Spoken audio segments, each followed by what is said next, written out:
tuned in You are now tuned into to the realest show on YouTube with your host, the Angryman. What's good? What's going on, everybody? It's not too early, but it's early. Still AM, you feel what I'm saying? We got a lot to talk about. We got a few things we gonna get into. Trust and believe it's gonna get hectic. You feel me? And I know some of y'all ain't that lit in the morning. Sometimes I be lit in the morning, man. I can't help it. Sometimes I be lit. Sometimes I feel ghetto. I can't fucking help it. You feel what I'm saying? But shout out to my man. Shout out to my man Tall. He said, put me down for a sponsor, boss. No doubt, man. I got you, bro. Appreciate you. Get you up on the board. $50 boss up. Stack up and match up. Yo, shout out to my man Rail. He said salute. Yo, shout out to Dark Power. Appreciate you. Yo, I'm gonna tell you the truth, man. There was once a time in my life, not even gonna front. Cause y'all probably be like, damn, Angry Man. You know, like I could listen to a rap song from a mix CD that I haven't listened to since 98, or I haven't listened to since 2005, and I can remember the lyrics to it. And niggas probably be like, well, how is it you remember the lyrics to all of those freaking songs? Because a lot of those songs kept me sane. I ain't even gonna front. A lot of those songs kept me sane. A lot of songs that I could relate to. You know what I'm saying? Kept me from going fucking crazy. But speaking of going crazy, how many of y'all have ever seen this show called No Fugazi Podcast? Press 1 if y'all ever seen that show. Hit a 1 if y'all have ever seen that show, No Fugazi Podcast.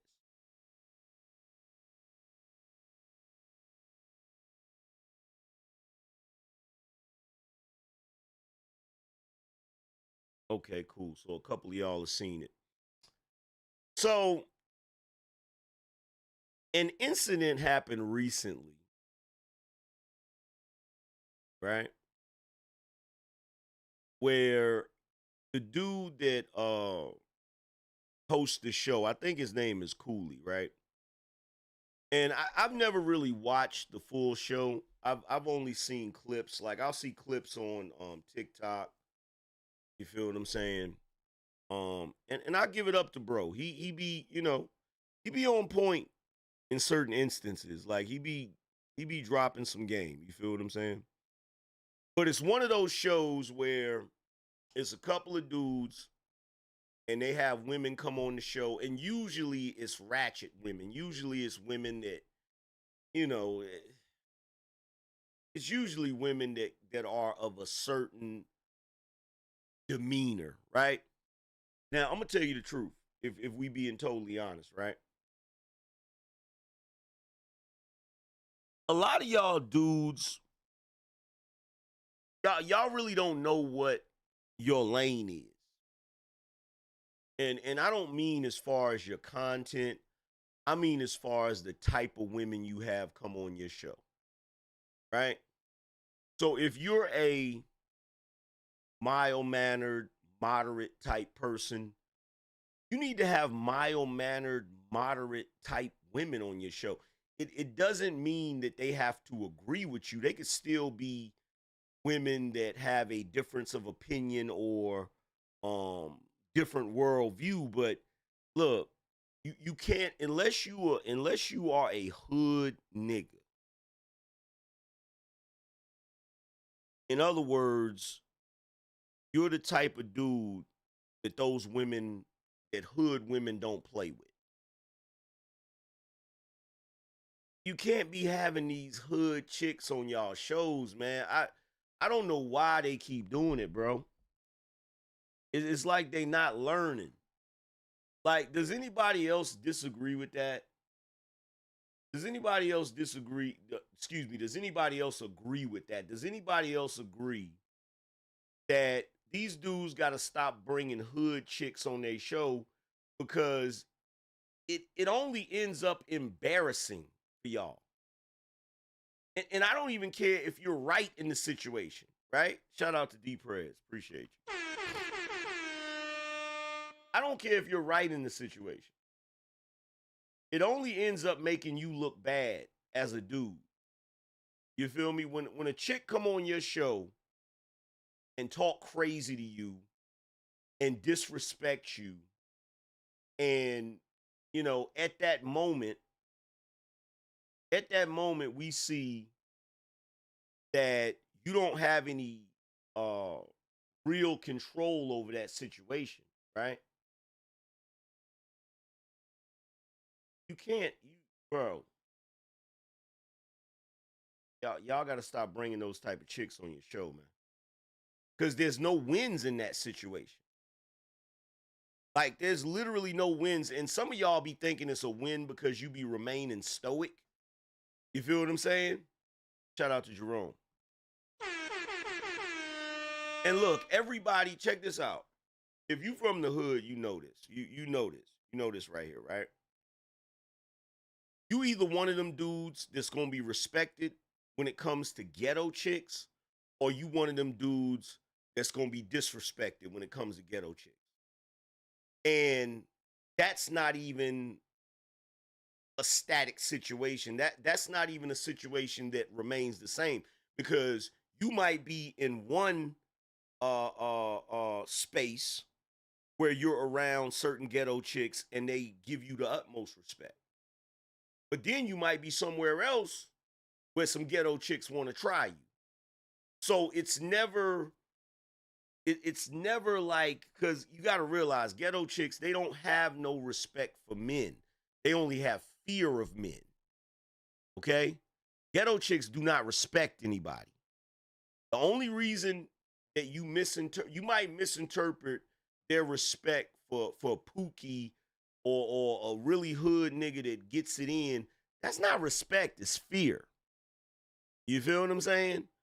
It's fear. So you can't be having these ghetto chicks on your, on your shows, because that interaction is always going to end up embarrassing for you. Because it just shows, like, this is how it looks through the lens of everybody watching it, right? And dudes don't realize this. Dudes think that if they bring ratchet ghetto chicks on their show and the ghetto chicks show out or whatever, and they just remain calm and peaceful, and no matter what the chick does, they're just calm and collective, they think that's a win. That's not a win. That's not a win. You only think it's a win because you feel like, well, she didn't get me out of my character. Yo, who the fuck cares if a chick gets you out of character? That's not what matters in the situation. What matters in the situation was when she started cutting up, was you able to shut it down? That's the only thing that matters in the situation. That's all that matters in the situation. When she started cutting up, were you able to shut it down? And let me tell you something about ghetto chicks, right? They love you dudes that think you can be calm and collective. They love y'all. Oh, they love y'all. They love you dudes that want to sit back and act like, yeah, I'm calm and reserved, and you know what I'm saying? I ain't never gonna get out of character and get out of pocket. They love y'all because they know they gonna be able to show they ass. They gonna be able to cut up. They gonna be able to do all types of wild shit, and there ain't gonna be no consequences. In fact, that's the reason why them type of chicks exist in the first place. Because they know ain't nobody gonna do nothing but stand around and be like, well, she made herself look crazy. So? She a ghetto chick. She's supposed to look crazy. You feel me? That's not out of the ordinary. You feel what I'm saying? That's not impressive to see a ghetto chick act crazy. You feel what I'm saying? And you feeling like you pulled the craziness out. You didn't pull nothing out of her. That's just her doing her. That's just her being her. See, what's amazing to everybody is when there's a super ghetto, turned up, ratchet chick. You know she ghetto. You know she cut up. You know she do all of that stuff. And she's around men that she knows she can't do that with. And she self-regulates. She self-corrects. She makes sure she not cutting up. She not getting out of pocket. That's impressive.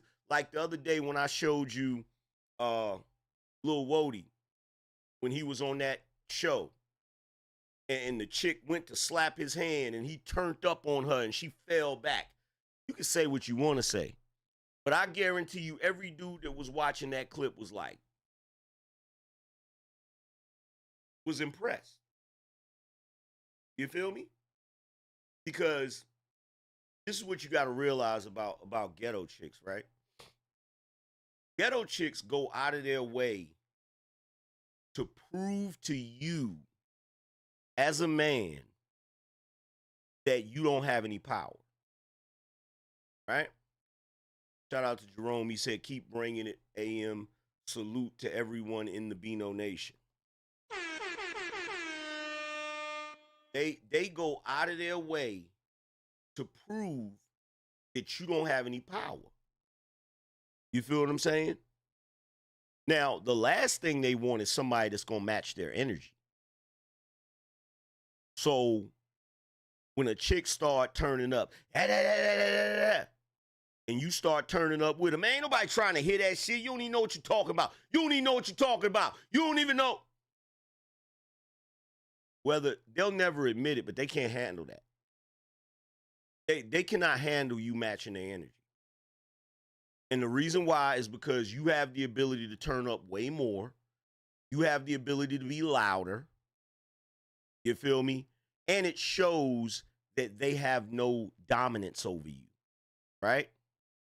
This is the reason why they use the shaming tactics of saying that a man that argues with a woman ain't a real man. A man that gets emotional ain't a real man. A man that, gets out of his character and raises his voice is sassy. They're saying all of that for reverse psychology. And the funny part about it is most of you motherfucking men have fell for it. The vast majority of you men have fell for it. So much so to the point where other men will clown men for arguing with a chick or going back and forth with a chick or raising your voice at a chick. Like, other men will clown you for that. You feel me? And to be truthfully honest, there used to be a time where if a dude was in an argument with a chick on the street and he was raising his voice, didn't nobody walk up there and say, hey, man, you need to calm down. Niggas minded they fucking business. They kept it pushing. They kept it moving. Like, man, that ain't got nothing to do with me. That ain't even none of my business. You feel what I'm saying? But I'm going to show you this video because he had this chick on his show. Obviously a New York chick. Obviously, right? I can tell by the accent. I can tell by the energy. And this is what you got to realize about ratchet, ghetto, hood chicks, especially chicks from any type of major metropolitan city. If they're ghetto and they're from a big city like LA, Chicago, New York, Atlanta, you feel what I'm saying? Miami, right? Detroit. You feel what I'm saying? The moment they smell weakness, they gonna turn all the way up. The moment they smell even a little bit of weakness, they turning all the way up. And guess what? Once they have that initial impression that you a weak nigga, they not gonna let up. They gonna keep their foot on the gas. They gonna keep their foot on the gas. You feel what I'm saying? Yeah, blood in the water. You feel me? And I'm gonna tell you why. Look, y'all want me to be honest with you? Y'all want me to be honest with you? Let's be honest. Y'all want to be honest? I'm gonna say this, and ain't nobody gonna niggas ain't gonna want to agree with this, but it's real shit. Press 1 if y'all want me to say it.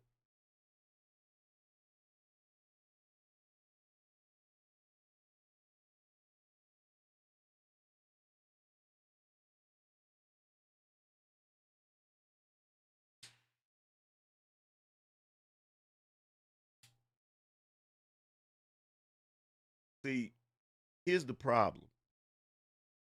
To all you stoic men, to all you men that don't believe in raising your voice to a woman, to all you men that don't believe in arguing with a woman, your problem is you're walking through the world trying to treat every woman you meet like a lady. That's the problem. Okay? If you're raising your voice to a lady, you're out of pocket. If you're screaming on a lady, you're out of pocket. If you're turning up on a lady, you're out of pocket. Why?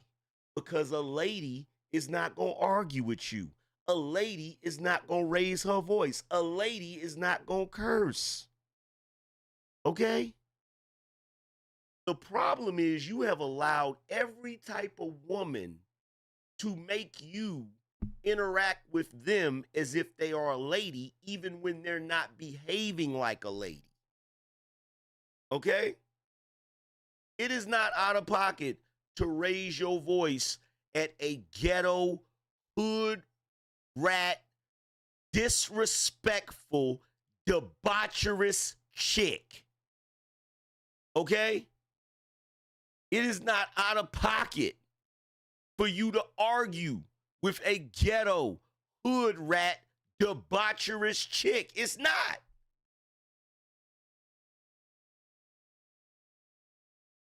And that's where the problem is.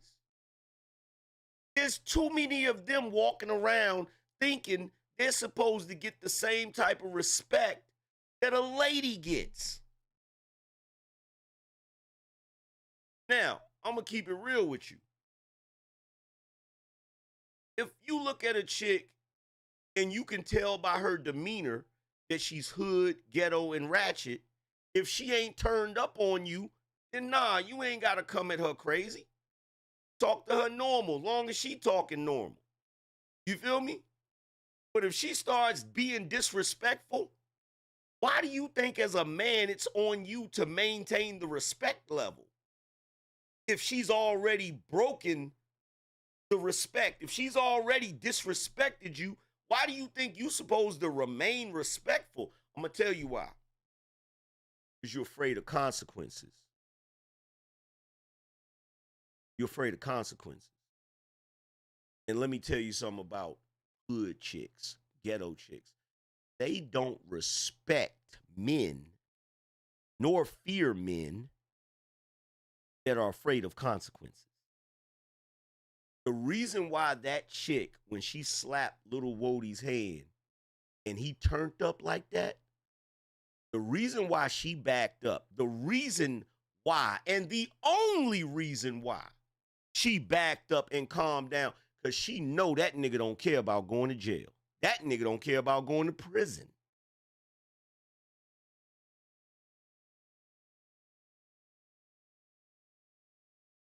That's the only reason. Now, I hate to say it that way, but it's the truth. You feel me? Now, in a perfect world, this wouldn't be an issue for you because the only women that you plan to be around are ladies. Wouldn't that be a wonderful world? Wouldn't it be a wonderful world if you were able to interact with women and they weren't argumentative?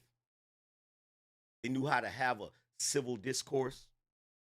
Wouldn't it be a wonderful world if the women you dealt with didn't curse, didn't yell, didn't smoke weed, didn't drink like sailors, didn't do everything in their power to try to emasculate you in front of everybody? See, the chick I'm about to show you on this show, I guarantee you she's watched that show numerous times. And she made up her mind before she went on that show. He ain't gonna check me. He ain't gonna tell me what to do. He ain't gonna do me like he do them other women. He not gonna dominate me. I guarantee you she went there with an agenda. Now, me personally, I don't understand why y'all waste y'all time. I really don't. You feel me? I don't want to have to turn up on a chick. I don't want to have to argue with a chick. I don't. I have absolutely no desire to argue with, turn up, any of that with a chick. So what I do is I stay away from women like that. You feel what I'm saying? Because if I'm around a woman like that, I am not going to sit there quietly while she turns the fuck up. I'm not going to sit there quietly while she curses me out and does all types of wild shit. It doesn't make you more of a man because you sit there and put up with that shit. In fact, it actually makes you less of a man. It actually makes you weak as fuck. But you don't believe that because you bought into this new age definition of what a man is supposed to be. You supposed to just stand there and just, I'm a stoic man. Nothing bothers me. Doesn't matter what she does. She can curse me out. She can spit in my face. I'm a real man because I didn't do anything. That's right. I'm a real man. No, you're not. No, you're not. You're not. Don't get more respect for that. When those women curse you out and you sit there quietly, you know what they do? They go back to their friends or whoever they know and they call you a punk. And they say you a chump. They call you a fuck nigga, a clown. Pussy. Like, and I'm not saying their opinion matters, but they're not lying. they're being honest. They ain't lying. They're being honest. You feel what I'm saying? That's why if you notice, whenever I've been on panels and chicks try to hit me with that, oh, you so emotional, I'll be like, yup. Oh, you sassy. Yup. Oh, you just want to argue with me? Yep. I sure do. If it bothers you so much, stop arguing. If it bothers you so much, don't talk to me. If it bothers you so much, learn how to have a civil discord. But the one thing you're not going to do is you're not going to manipulate me. You're not going to use no type of shaming tactics that's predicated upon what you think the definition of a man is, to which I then turn around and try to seek your validation by trying to live up to what you claim the definition of a man is, when at the end of the day, the definition of what you think a man is only exists in your fucking head. Because what's funny about your definition of a man is if that's your definition of a man and you know that's a real man, why you ain't got one? Why don't you have that type of man in your life? Why don't you have that type of man as a husband? Because his ass don't exist. Because he don't exist. That's why. Shout out to Tall. He said, it don't matter the gender. Disrespect is disrespect. and should be treated as such. That's facts.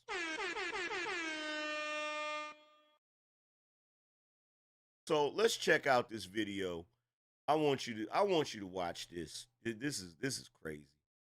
Watch this right here. Matter of fact, hold on.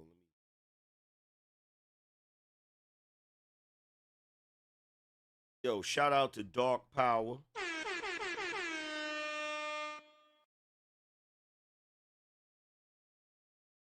Shout out to Maurice. He said final defense call white. Yeah. Yeah, of course. Shout out to Gary. Gary says stoic people come off as easy to fuck with. Exactly. Exactly. Shout out to KGY. Appreciate you. And I'm gonna tell you the truth. A lot of times, and people don't realize this, there are men out here in the world that are stoic, that are genuinely stoic, but I think there's a lot of scary niggas that use the concept of stoicism to hide the fact that they're cowardly. In other words, they're not confrontational. So they pretend to be stoic as the excuse to avoid confrontation. And they think nobody pays any attention to this. Because I don't know if you notice it, but it's a whole lot of lame niggas on the internet that be running their mouth about stoicism 24/7. I'm stoic. I'm stoic. I'm stoic. It's just like those dudes that be talking about semen retention. Oh, well, the reason why I do this is because I'm disciplined. No, the reason why you do this is because you can't get no box, nigga. Like, who do y'all think y'all be fooling with that bullshit? You may fool the rest of these niggas, but you ain't fooling me. You feel what I'm saying? Some of you niggas are stoic because you not going to turn up because you too afraid of the consequences. And some of you niggas engage in semen retention because you can't get none. And some of you niggas ain't got no baby mamas and ain't got no kids running around here because you never was a ladies' man in the first place. So you never had the opportunity to slip up and have a kid. Like, y'all get up here and y'all try to make your faults virtues. And you think ain't nobody paying attention to it. Nah, nigga. Let's play this joint real quick. Why don't you let men in your studio while we do live? Oh, okay. So I guess one of the ladies came with a gentleman. Anytime ladies bring a guy, like a guy could drive here, he could hang out in the background. But when we're live and we're recording, we don't allow guys in the studio because, for hazard reasons. One, if y'all get emotional, no one panties get in a bunch, right? Say you catch an attitude, you get emotional. Okay. I had a girl here that tried to swing on me before. Really? She was emotional. She was wilding. I was like, dipped on her shots, and I was like, all right, be going, bye. It was not a big issue, right? I would never put my hand on a woman. If a man gets emotional, now I got to take out my blicky. It's going to be an issue, right? And we live. So with that being said, we don't allow guys in the studio because an emotional man is a dangerous man. An emotional woman, that's just another day. Now, guess how the hood chicks interpreted that? Guess how the hood chicks interpreted that? Oh, you don't want no men in here because if you start saying stuff to us that we don't like and we got our man in here, that's how they interpret it. Like, I get what he's saying. I totally understand what he's saying. But as I'm a guy, I'm logical, right? But to them, they're looking at it like, oh, you want us in here without our men so you can talk to us any kind of way and there's no man here to come at you sideways or to check. That's how they took it. I guarantee you. And in their mind, they're just looking at it like, oh, y'all are scared of men. That's how they took it. You feel what I'm saying? Now, me, if I were to do this type of show and have in-person shit, blase, blah, whatever, right? which I'm never gonna fucking do. But if I did do a show like that and I had chicks on the show, I would prefer that they had their men with them. Because guess what? Before the show starts, I'm going to have a powwow with all the dudes. I'm going to dap them up. Yo, what's good? My name is the Angryman. This is my show, blah, blah, blah. But check this out. I need to ask you a question. I need to ask all you a question. Does your woman have a tendency to get reckless and talk crazy and snap out on niggas and blah, blah, blah, and all of that? And I'm going to wait to see their expression. And if one of them dudes look like, sometimes I'm going to say, okay, well, check this out. Because I don't want to have to check your girl. So if she does that, we going to take a little break, and then you go have a conversation with her. You feel what I'm saying? That's how you handle that. Now, if the dude want to be on some, fuck all that, da-da-da, okay, guess what? You and your girl, y'all can go right now. Y'all can go ahead right now. You feel what I'm saying? Because we not going to be doing this goofy shit. You feel me? Because at the end of the day, you know, niggas want to try to turn up. It's going to be some furniture moving. We ain't got no problem with that. You feel what I'm saying? No problem. You feel what I'm saying? But like I said, that's already starting off. They already getting an impression of him.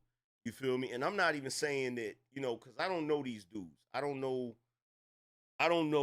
how they get down or whatever. They might be genuinely stoic dudes because I don't know them like that. You know what I'm saying? But I'm just telling you how those chicks, if they ghetto, that's how they interpreting the shit. You feel me? Shout out to Michelle. Said from Flint, Michigan, and here in the South, I noticed a lot of scary men do a lot of barking and scared of the smoke. I'm not a talker of smoke. I'm not a talker. Well, let me tell you something. That's another misconception. That's another misconception. That's another thing that people love to say in general. Oh, the people that talk the most ain't gonna do nothing. That is not true. That is not true. I know niggas that talk mad shit. I mean, they talk shit, like on a regular fucking basis. And guess what? Them same talking shit niggas will beat the hell out of a nigga and be talking to his ass while they whooping his ass. Yeah, nigga, I'm gonna hit you with this right. Bong. Yeah, nigga. You didn't think it was like that, did you, nigga? Bong, bong, bong. Yeah, nigga. How about now, nigga? Like, I gotta stop this myth. There's plenty of dudes that's quiet that will fuck niggas up, but there's niggas that talk shit that fuck niggas up too. That's like that myth where niggas be like, yo, these dudes that abuse women, they ain't gonna fight no man. That's not always true. That's not all. Like, we got a lot of myths that have been floating through the culture that just ain't real. Like the light-skinned niggas can't fight, like and dark-skinned niggas can. You know, there's a lot of myths, man. You never know. You feel what I'm saying? Let me get back to this shit. Right. So you're attracted to both sexes. You're attracted to men and women. I've been attracted to women first. Got it. Don't matter. Fair enough. You're attracted to both.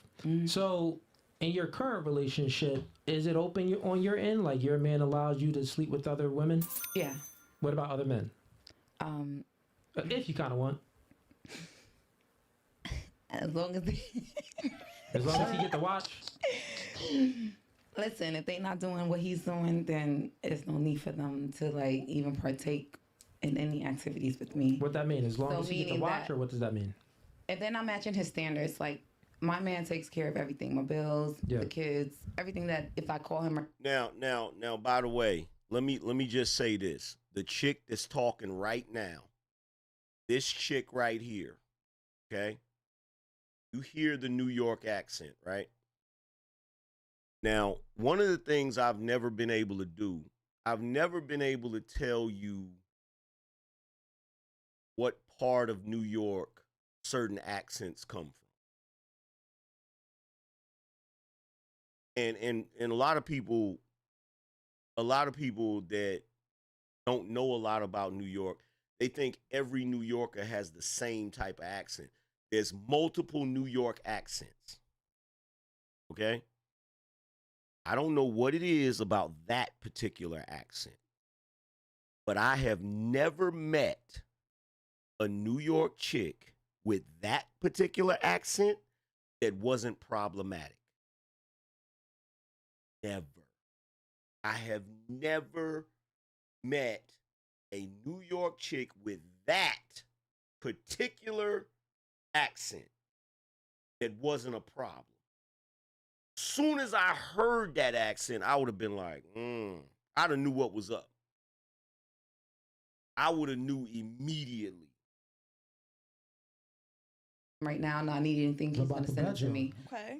So when it comes to me dealing with another man, yeah, we have open relationships, so he can deal with whoever he wants to deal with. So we have. Is he bisexual or he's straight? No, he's not bisexual. Oh. Baby, I like a real man. Okay. All right, a real man. I'm not dealing with anyone. Well, you no discrimination to any man that does like for you, right? You saying you like a real man. I would say that a real man wouldn't allow his woman, not even allow, wouldn't get into a serious relationship with the woman that is open on her end and other men are smashing her. I'm not smashing no one else. As soon, like when I got with him, yeah, for 3 years, I've only been with him. But you've been with other girls? Other girls. I've had a girlfriend, 2 girlfriends. Two girlfriends. Shout out to Andre. Shout out to D. That, hey, Angryman, loving the content. Keep it up. Appreciate you.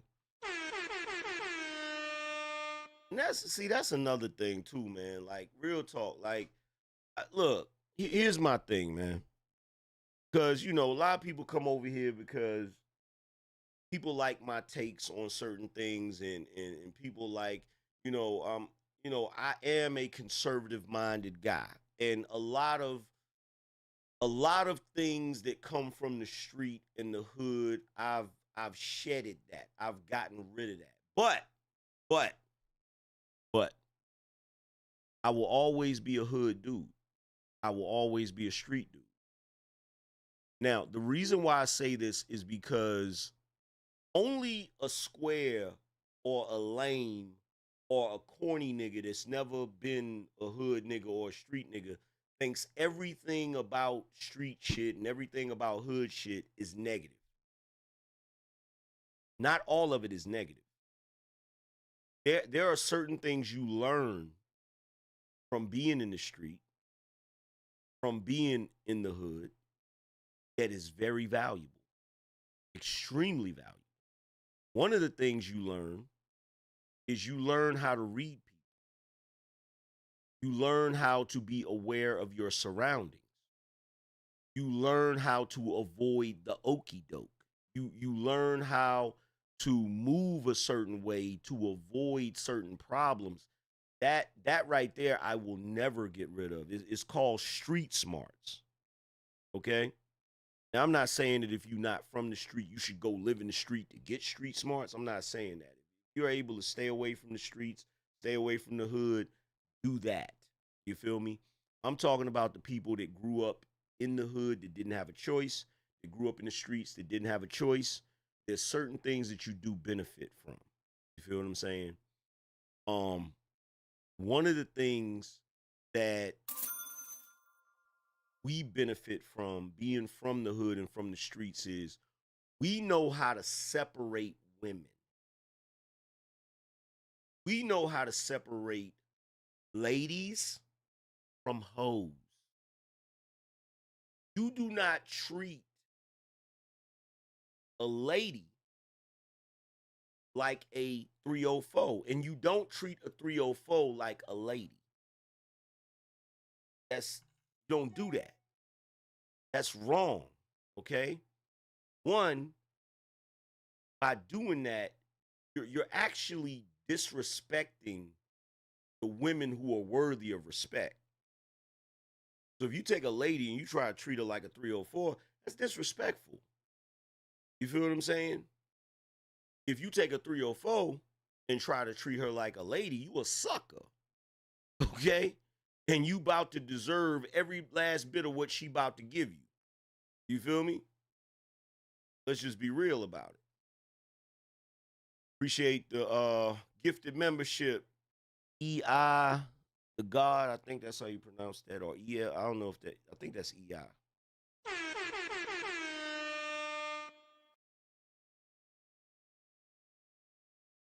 So when I'm looking at this, the first thing I'm doing is I'm looking at the women and I'm trying to get an idea of what their mentality is. Not just by the way they look, but just listening to what they saying. You feel what I'm saying? And he has known about it. They know about him. I would say the same completely. though. So My answer would be the same. Okay, L, the God Brown. Appreciate you, fam. I mean, a real man wouldn't allow his girl. He wouldn't take a girl serious that a girl wants to have other girlfriends or guy friends. So You done called out. You done called out. That girl's gonna be for the streets. Why does that make him fake? Because he's open to allow me to explore my sexuality instead of keeping me boxed in, closed in. He's open. I'm open to bringing someone into the relationship.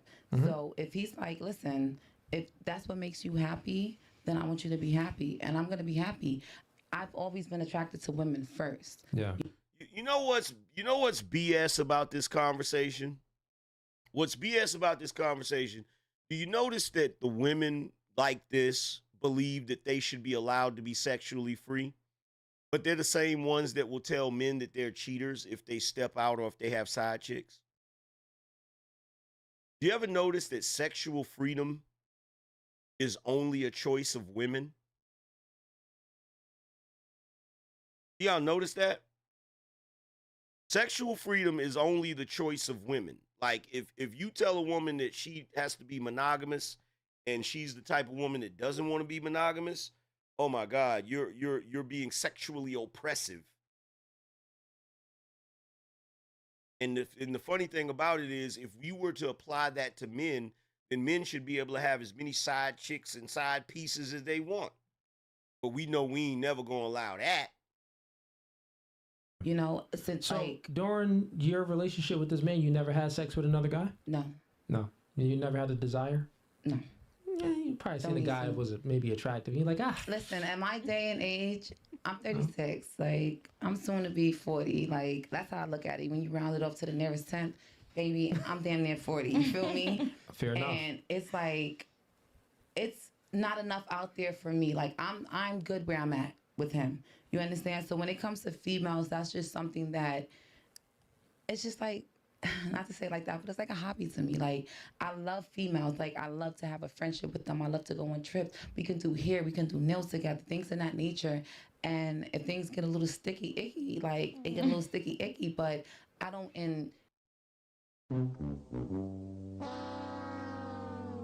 indulge where I keep him completely, like, cut off. So it's like he still gets the affection, the love, everything that he needs from me. You understand? So he never lacks when it comes to me.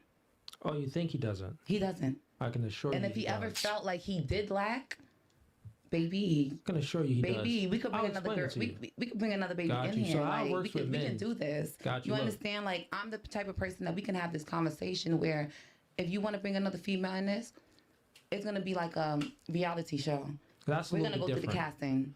Yeah, I'll explain it to you, Nay. Who we want into this dynamic. I'll give you a perspective. So here's how it goes. Everything, you know. With a real man, right? A man of masculinity, a man that stands for something. He does just. And y'all got to stop using that term, real men. Y'all got to stop using that term, man. Y'all got to stop using that term, real men, man. Because that term has become a trope. That term has become a trope, man. Yo, shout out to Rel. Rel said, all facts. Appreciate you for being a sponsor, fam. $100 boss up. Going down. Stack up and match up. Hey, yo, shout out to Thomas. He said for the show, no days off. Appreciate you, bro.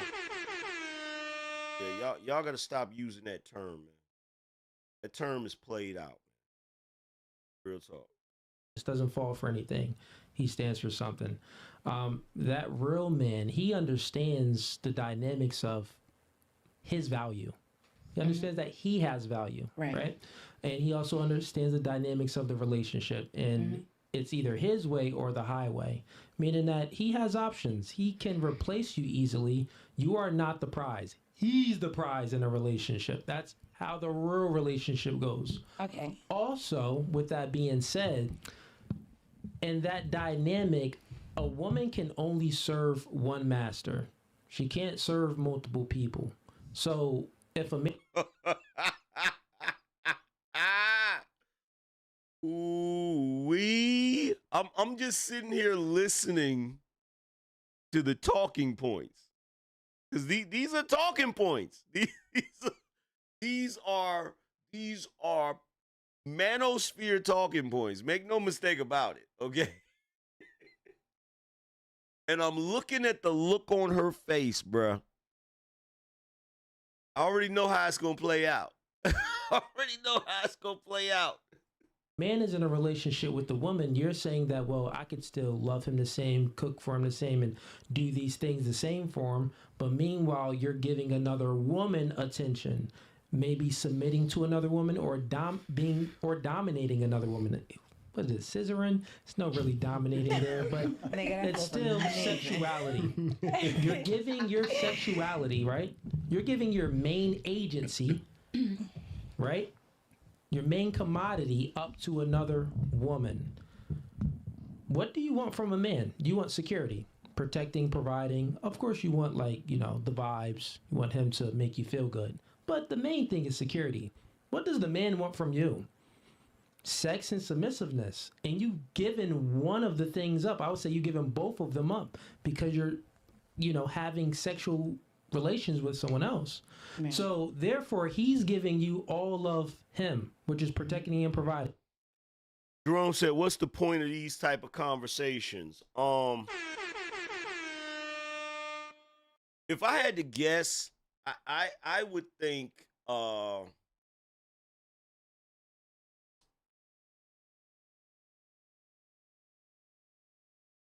you know, there's a lot of guys that do these type of shows, right? Now, me personally, I don't need to have women on the show to give the fellas game about what women do. Right? So basically,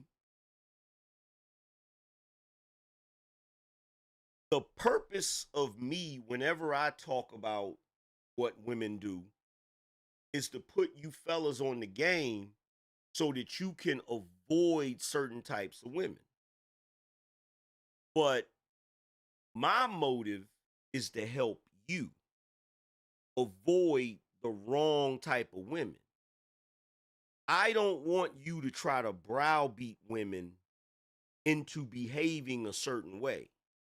You feel what I'm saying? Because some women, they're just going to do what they're going to do. And it's better for you to just avoid the type of woman that's not on your program than to try to convince her to be on your program. And in my humble opinion, I think a lot of these dudes do shows like this because they think they're going to convince these women to function another way. And I don't think that's going to happen. And don't get me wrong, I'm not one of these dudes that run around here talking about some, oh, this is shame, blame, and explain. Y'all wasting your time. I really don't care. Dudes can do these shows all day long if they want to. You know, it's almost a necessary evil because you get to see the female behavior on full display in real time. Like, I wouldn't waste my time doing that. But, you know, and in fact, I don't know, maybe a lot of these dudes are younger and have more patience than me. Like I don't have the patience for this because they're literally doing a show to invite women to have the type of arguments that a lot of us had with girlfriends back in the day. You feel me? Like a lot of these arguments that they're having, these are arguments I had with chicks back in the day when I was dating. And I didn't want to have them arguments then.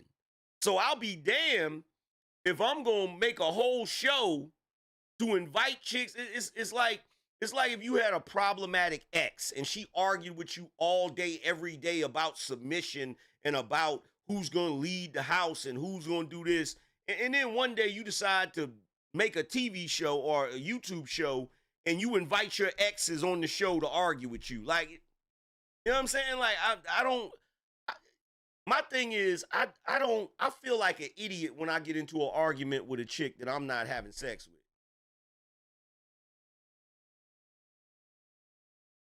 Like, when I was single and I was out here dating or whatever, and I got into an argument with a chick, it's like at least I was smashing the chick. I can rationalize why I'm putting up with this argument, with this drama. There's some benefit to it. You feel what I'm saying? But to sit there and go back and forth with a chick that I ain't seen no signs of them draws, and like, no. No. Shout out to the Lucid Experience that I've learned that you can't change a woman. She will change herself for whom she wants to be with. So just being yourself is the facts, bro. Facts. Facts. You can't change a woman. You can't change a woman. You can only change the woman you're with. That's the only changing you can do, bro. You can't change the woman you're with. You can only change the woman you're with. You feel me? If you know, you know.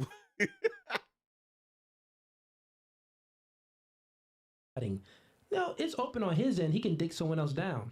But he's not giving up his main agency to another woman. He's just only giving the other woman dick.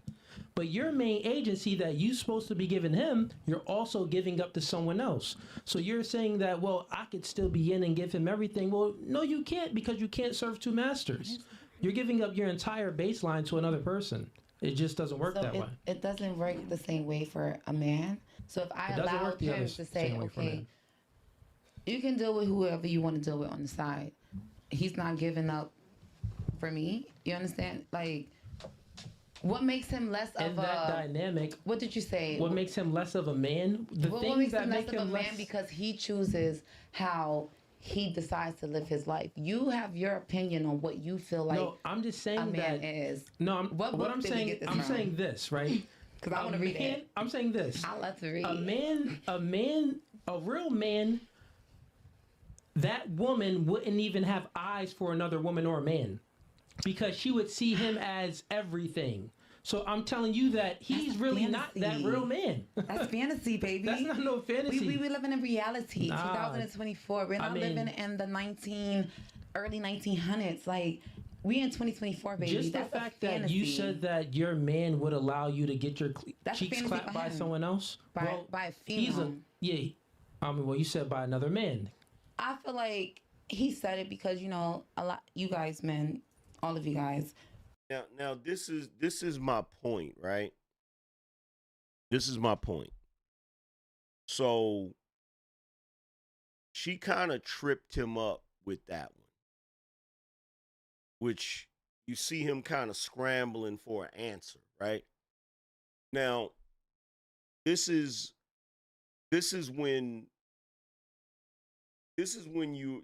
a guy is in a situation where he has talking points, but he might not fully grasp or have a great understanding of the talking points that he's using. Because this chick isn't stupid. She's ghetto, but she's not stupid, right?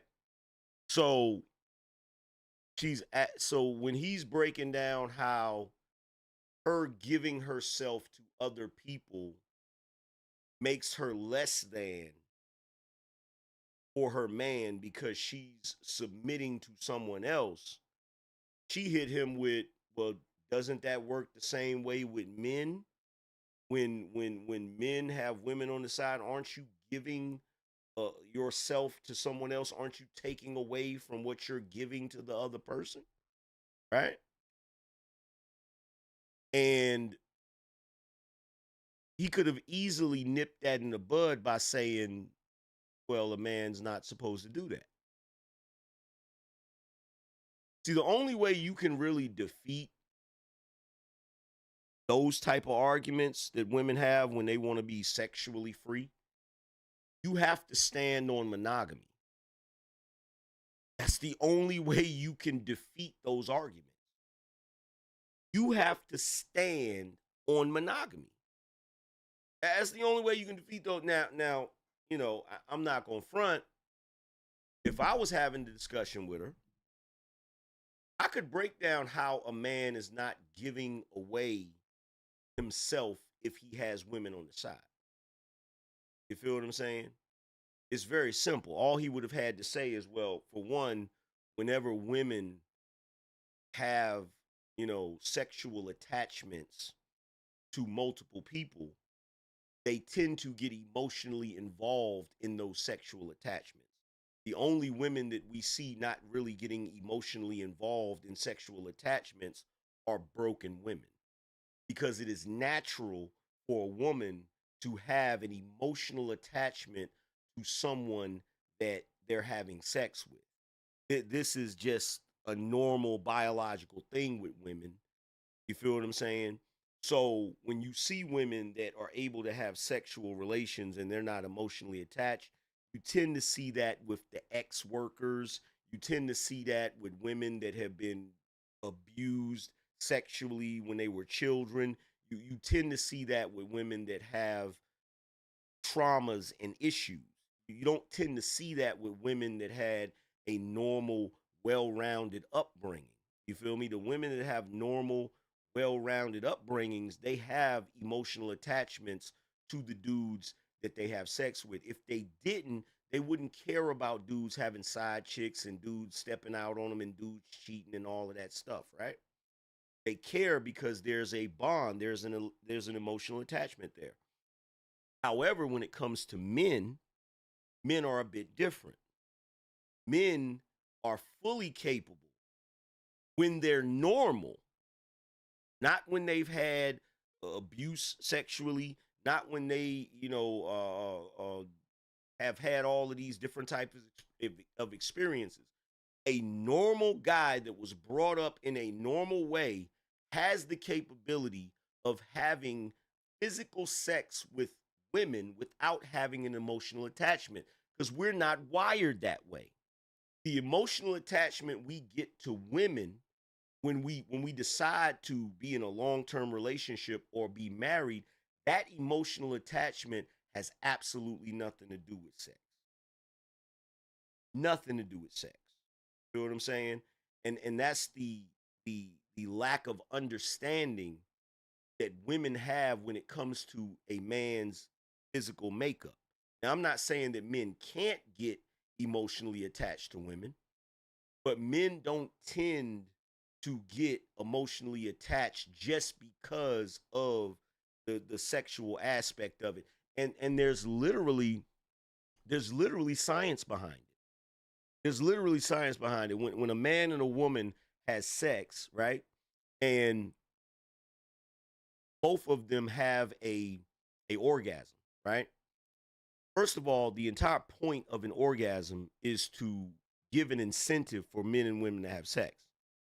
Because number one, as difficult as it is to go through the dating and mating process, if there weren't some sort of physical pleasure from sex, a lot of us wouldn't even do it. You feel what I'm saying? We wouldn't even waste our time doing it, right? But when we do, and we actually have a orgasm, there is a chemical, I forget the name of the chemical, But there's a chemical reaction in women that make them want to be more attached to the guy. This is why right after sex, women want to cuddle. Men have a chemical reaction that makes them want to get away from the women. This is why a lot of men don't like to cuddle after sex. Now, the biological reasoning behind this, evolutionarily, is that women, if they have sex with a man to procreate and create a child, they have to cling to that man because that man is their protection in a more dangerous world. In a more barbaric, more primitive world, they have to be attached. So that chemical causes them to want to bond with that man and be close to that man. That it's evolution trying to put the woman in the best position. You see what I'm saying? So when the woman has this bond with the man, she's going to cling to the man because the man is where her protection is going to be. The man is the one that's going to get her food and all of that stuff when she's pregnant, when she's vulnerable, protect her, and all of those different things. Now, on the flip side of that, the man does not get a bond with the woman when it comes to sex. His chemical reaction makes him want to get away from the women. And the reason why is because nature and biology is telling the man, okay, you impregnated her, now go impregnate another woman and another woman and another woman. This is the entire reason why, as men, there's no emotional bond strictly to the physical act of sex, because biology actually designed us to create multiple children by multiple women. That is how we actually have grown as a species, right? Now, what I just showed you is the difference between when someone is using a talking point and they don't have anything to back it up, and someone who has the knowledge of why this is that people derive their talking points from. So someone will hear me, another content creator will hear me say this. They don't have a full understanding of it the way I do. So what they'll do is they'll take it and they'll sum it up and say, well, men don't get attached to women when they have sex, but women get attached to men. That becomes a talking point. Okay? But the problem is when they hurl that talking point at a woman that is not a ditz, that's actually intelligent, she's going to say, why? And then they're going to be like, the reason is, that's the difference. Like, I literally could have sat there and had that conversation and said that to her, and she would have been stumped. Because the moment she said, well, that's fiction, that's not reality, I'm like, no, that's actually science. That's actually science. We can actually look this up. This is verifiable. Okay, this is science. This is biology. This is evolution. You feel me?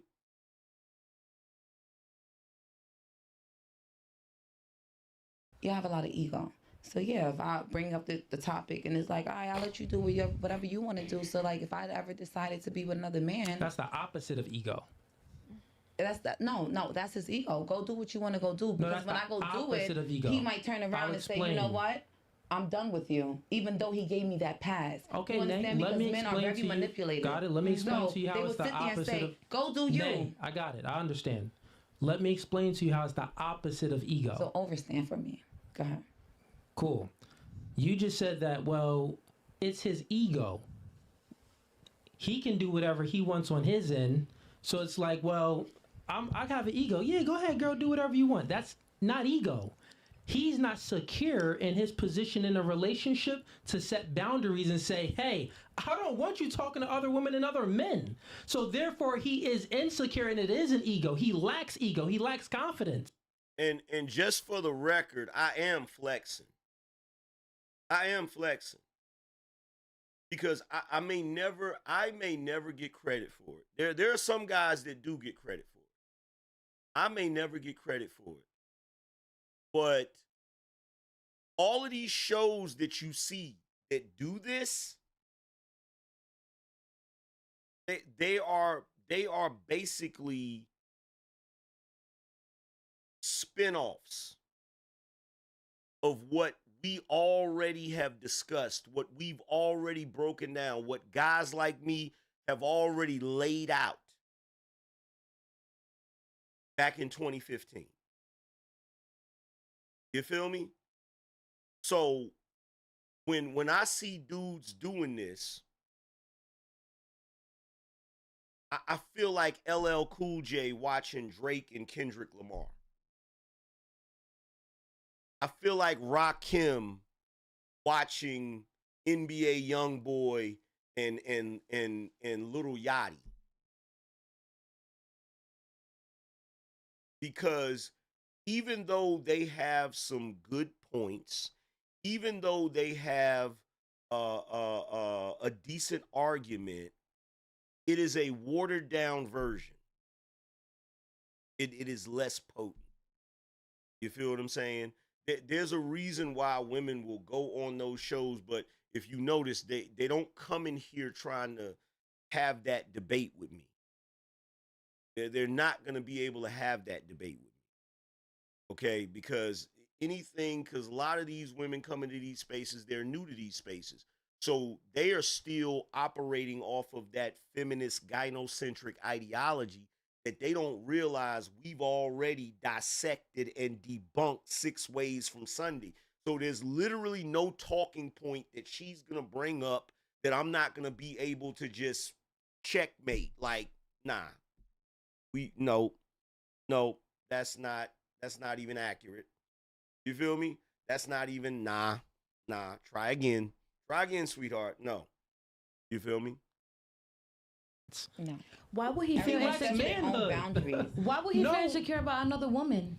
What do Right, you when mean? he wants to be a part of it. You just said that. Why would he feel insecure? Why would he feel insecure about another woman? It's very simple. I said that if the man understands real men understand their value, right? So if real men don't pedestalize women, they don't, aren't thirsty for women. Mm-hmm. They, Now, that right there is inaccurate.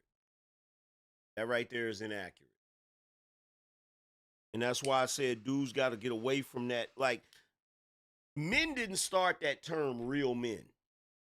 And that's the reason why dudes got to get away from that term. Guys didn't start that. Women started that. Women started using the term real men in order to manipulate men into being more useful to them. Okay?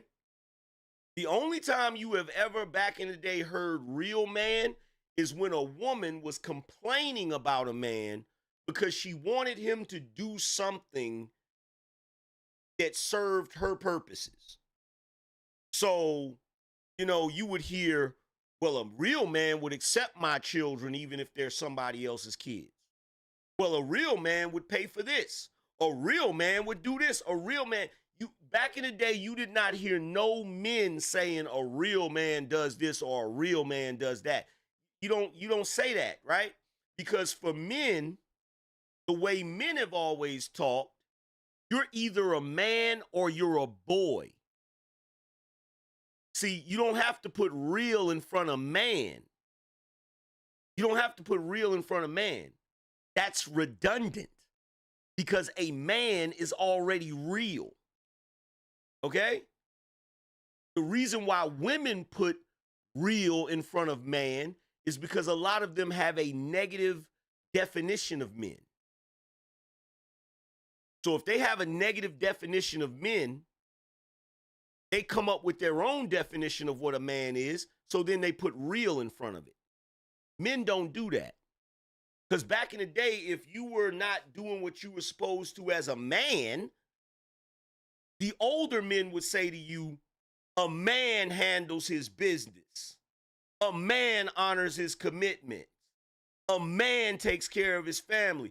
You ain't never heard no grown man back in the day say, a real man does this, a real man. Men don't talk like that. Men do not talk like that. Okay, women talk like that. A real man, a real man, a real man. Like men don't talk like that. Because for us, you are either operating as a man or you're operating as a boy. That's the difference. You don't have to put real in front of man to put some sort of qualifier on it, right? And see, just to show you how much men don't talk like that. If men talk like that, why don't you hear men saying, well, a real woman would do X, Y, Z? You never hear a man say that. You never hear a man say, a real woman cooks, a real woman cleans. You don't hear a man say that. Because men did not come up with that terminology. Women came up with that terminology. And women are smart enough to know that they're not going to separate themselves like that. They're not going to say, I'm a real woman because I do this. And you even have a situation now where they should be using the term real woman, but they don't do it. They don't do it. Okay?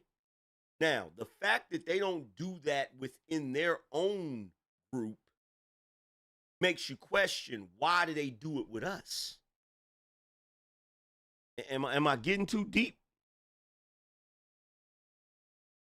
Am I getting too deep?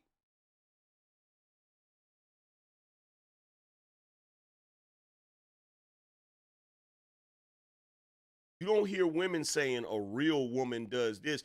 And like anytime a woman do that, like soon as they say that, I'll be like, yo, stop. Don't do that. Don't do what? Don't say a real man. Because you got two categories out here. You got men and you got boys. You're either talking about men or you're talking about boys. Don't put real in front of it. And the moment they say, well, why not? What if I said, let me ask you this question. How often do you cook? Well, maybe like 3 or 4 times a week. What if I said to you, a real woman cooks every day, 3 times a day? How offended would you be? You'd be very offended, because what I'm trying to do is I'm trying to diminish your womanhood by saying that the only way you can qualify as a woman is if you are doing something that benefits me. That is manipulative in nature.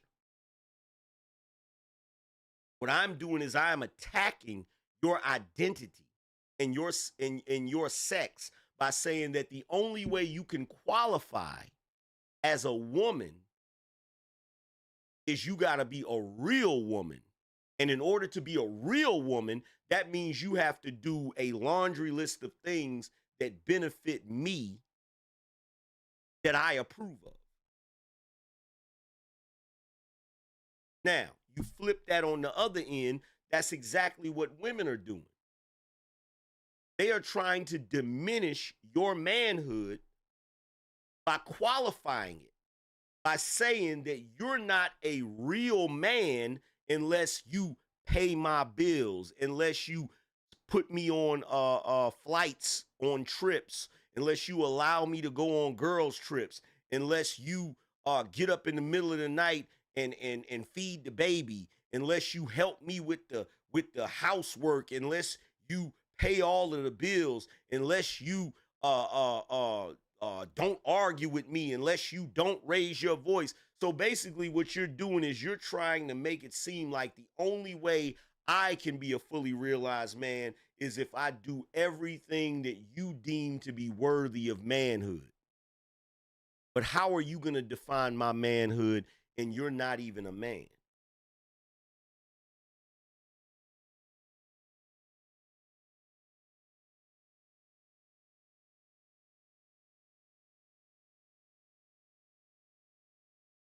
That's why I do not allow women to talk down to me. Okay? I'm a man, no longer a boy. But the reason why I'm a man is because I have done and accomplished the things that are deemed worthy to be a man, not by a woman's definition, but by the definition of the men that came before me. The men that came before me set an example of what masculinity and manhood is. The only way that I can deem myself to be a man, to transition from boyhood to manhood, is if I am living up to the standard of my fathers, or if I have surpassed it. That's the only way I can deem myself to be a man. And that ain't got a damn thing to do with what the fuck I do for women. Nothing. Absolutely nothing.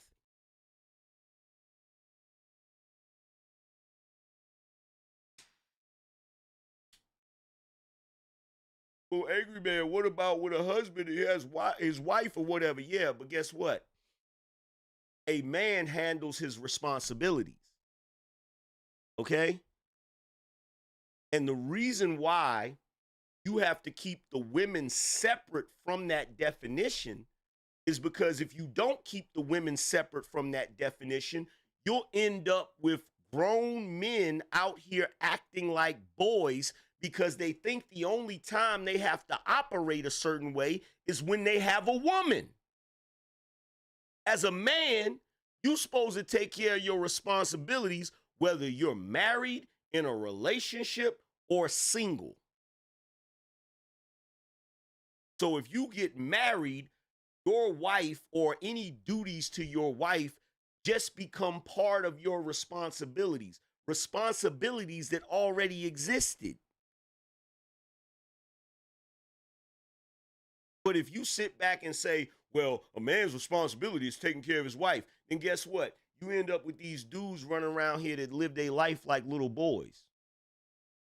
They got a 1-bedroom apartment. They ain't got no furniture in the motherfucker. They got a TV sitting on a crate. They got a fucking air mattress in the bedroom. They got lawn furniture in the living room. And they sit there, when they not working, they sit there and play fucking video games and shit. They're living their lives like little boys that have just gotten older. But see, if you operate like a man and you have a place, you're going to have furniture. You're going to have food in your refrigerator. You're going to have a bed in your bedroom. And you're not going to spend all your fucking time playing video games because you're a man. You don't got time to do that. When I was a boy, I behaved as a boy. But when I became a man, I put aside childish things. It's cool to play the game every once in a while, but you ain't supposed to be playing that shit every day. And that's the same, and it goes the same for niggas that play basketball. If you ain't in the NBA, you shouldn't be playing basketball every fucking day. Okay? You got other shit to do. But as a man, you're going to have a nice place. Because guess what? If the only way you can have a nice place is if you're with a woman, you're not a man. You're not a man. Because you are only valuing yourself when you're with a woman. You are only trying to be your best self when you're with a woman. So what happens if she leaves you? But you gonna go back to sitting on lawn furniture in your living room, playing the video game all day with an air mattress in the bedroom? No.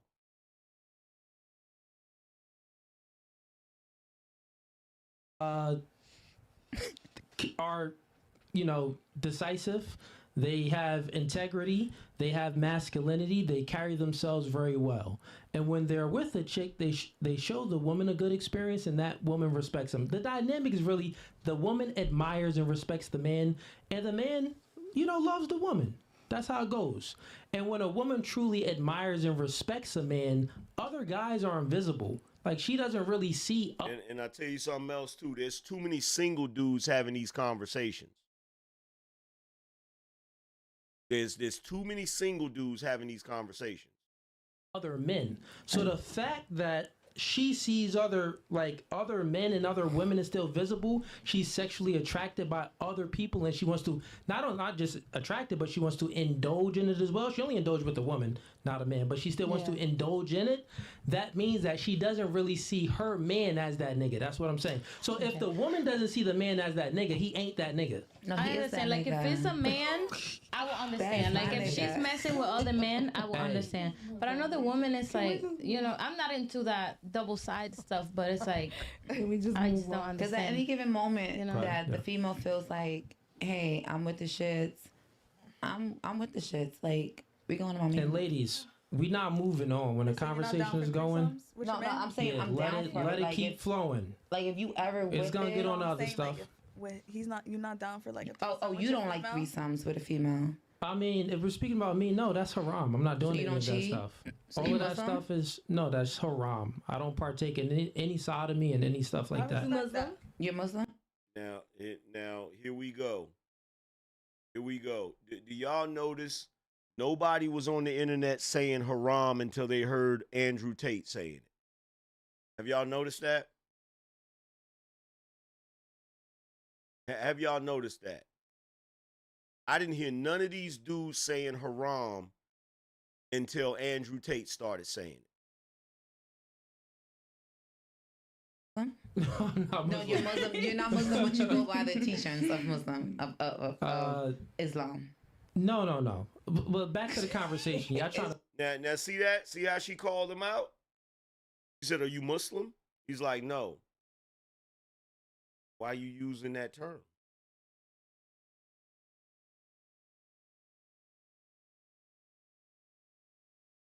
Why are you using that term? See, I'm gonna tell you what's happened in this day and age. What's happened in this day and age is that things have flipped. Men have become followers.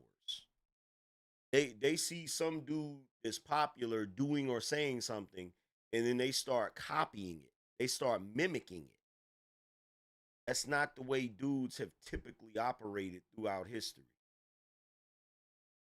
throw it off. Y'all having side conversations. It's aesthetics for him. No, that's not what I do. That's degenerate. But guess anyways, so. all right, back To to you, you had to a your question. book. You were saying something that how is it different?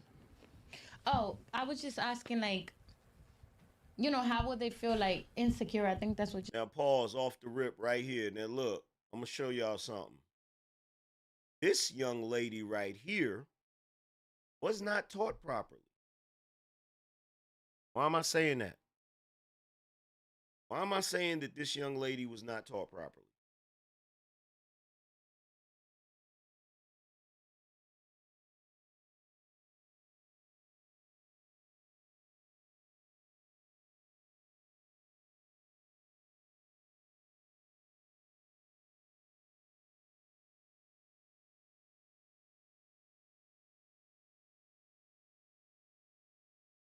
Guilty Ambition said because of the way she's sitting with a skirt on.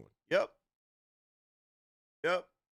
These ladies right here, they don't even have on a skirt and they have their legs crossed. She has on a very short skirt and doesn't have her legs crossed. Just said with if she's messing with another woman like me, if let's say I was messing with a man and he started like he cheated on me with a woman, I would feel some type of way. Yeah, but I if just explained We got a Latin mommy.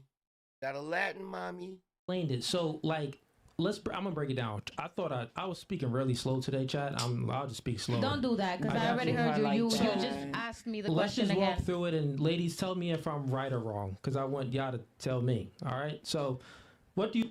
Now, I'll tell you something else, too. I'll tell you something else, too. And I'm not trying to get on the brother. I don't know him like that. You feel what I'm saying? I don't know him like that. But when he just said, yo, I thought I was speaking slow. You ain't got to do that, bro. you ain't got to do that, bro. Like, I'm just like, I haven't watched this entire clip. I saw the end of it. But now that I'm watching this entire clip, not to justify anything, but I'm starting to see where the respect is being lost. You know what I'm saying? I'm starting to see where the respect is slowly dwindling. It started with the why don't you let men come in here? Then, not having concise answers for some of the stuff that the women challenged. Then the whole haram thing and he's not Muslim. and you know he's getting frustrated in the conversation, and that's the reason why he said I thought I was talking slow, right? Because look, whenever you dealing with women and you're having a conversation with women, there is a level of finesse when you're having conversations. Like there's no need to go to the low blows if it's not really necessary. You feel what I'm saying? If you're not conveying your thoughts, you know, and don't get it wrong, there's sometimes where you're conveying your thoughts very well and they just don't want to hear it. This is not one of those instances. Not really conveying his thoughts that well. You know what I'm saying? So he's giving them room to challenge everything that he's saying. You feel me? You look for in a man? Like, what's the main thing? Would you say that it's security, protection, and providing? Like, that's the glue, Yes. right? Yeah. Okay, And got it. loving. Well, yeah, I like, know, you can but, like, provide all that, if- but what if you're not loving me right? I Like, got you, but like, all if that. protection and providing like isn't there, nothing is there. You gonna True. nothing is there. That is So that's true. like the glue of the. That's the baseline, Yeah. right? Men, our baseline is sexuality and submissiveness. That's truly all we want. We want sex and submissiveness. Kind of follow our lead, and cook me some sandwiches. Cheer me on. So sex and submissiveness. That's all men. That's our baseline, right? So the man in that dynamic that she has. That is not the baseline of men. That he said sex and submissiveness. These are talking points. That's not the baseline. That is not the baseline. Shout out to Tall said I've seen the show a couple of times. He does throw jabs and it's total antaga nigga. I guess that's what antagonize it, I guess. It's not look, here's the thing. The baseline is not sex and submissiveness. You don't even have to put sex in there because that's a given. You feel me? Sex is a given. Okay? I don't think I've ever interacted with a woman and, on that level and like,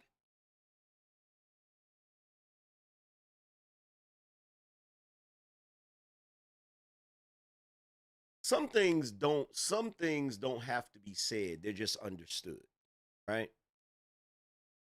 I don't know why sex is such a big issue for all of the younger dudes nowadays. Sex is a given. Like sex is when you start dealing with a woman, you guys having sex is like you guys hugging or you guys holding hands or you guys kissing. It's gonna happen. That's not, it doesn't have to be a requirement because it's going to happen. It's not something you gotta press, right? The baseline for men, in my humble opinion, is respect and loyalty. That's the baseline. The baseline is respect and loyalty. Because guess what? If a woman respects you, she will submit to you. If a woman is loyal to you, she gonna ride with you. She's not gonna cheat or do none of that other goofy stuff that some of these women do. The baseline is respect and loyalty. In that order. In that order. Respect and loyalty. Because I'm going to tell you right now, look, understanding women, right? Understanding women. When you say the baseline is submissiveness and sex, you know what the women hear? They hear slavery and objectification. That's what they hear. That's what they hear when they say it. When you say the baseline is submissiveness and sex. What they hear is, oh, you want a slave, you can fuck. That's what they hear. I'm not saying it's right, but that's what they hear.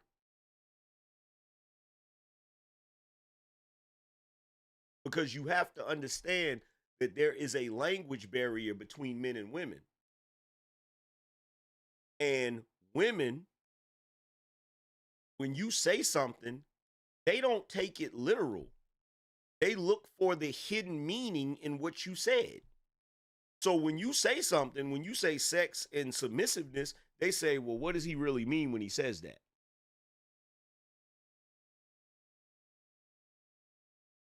And on the opposite end, when a woman says something, the man takes it literally. He never thinks, what did she really mean when she said that? Right? So if a woman says to you,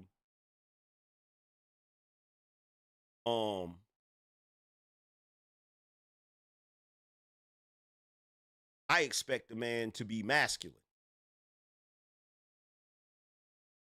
Right? A man is going to say, oh, so she wants a manly man. He never thinks, okay, what did she really mean when she said that?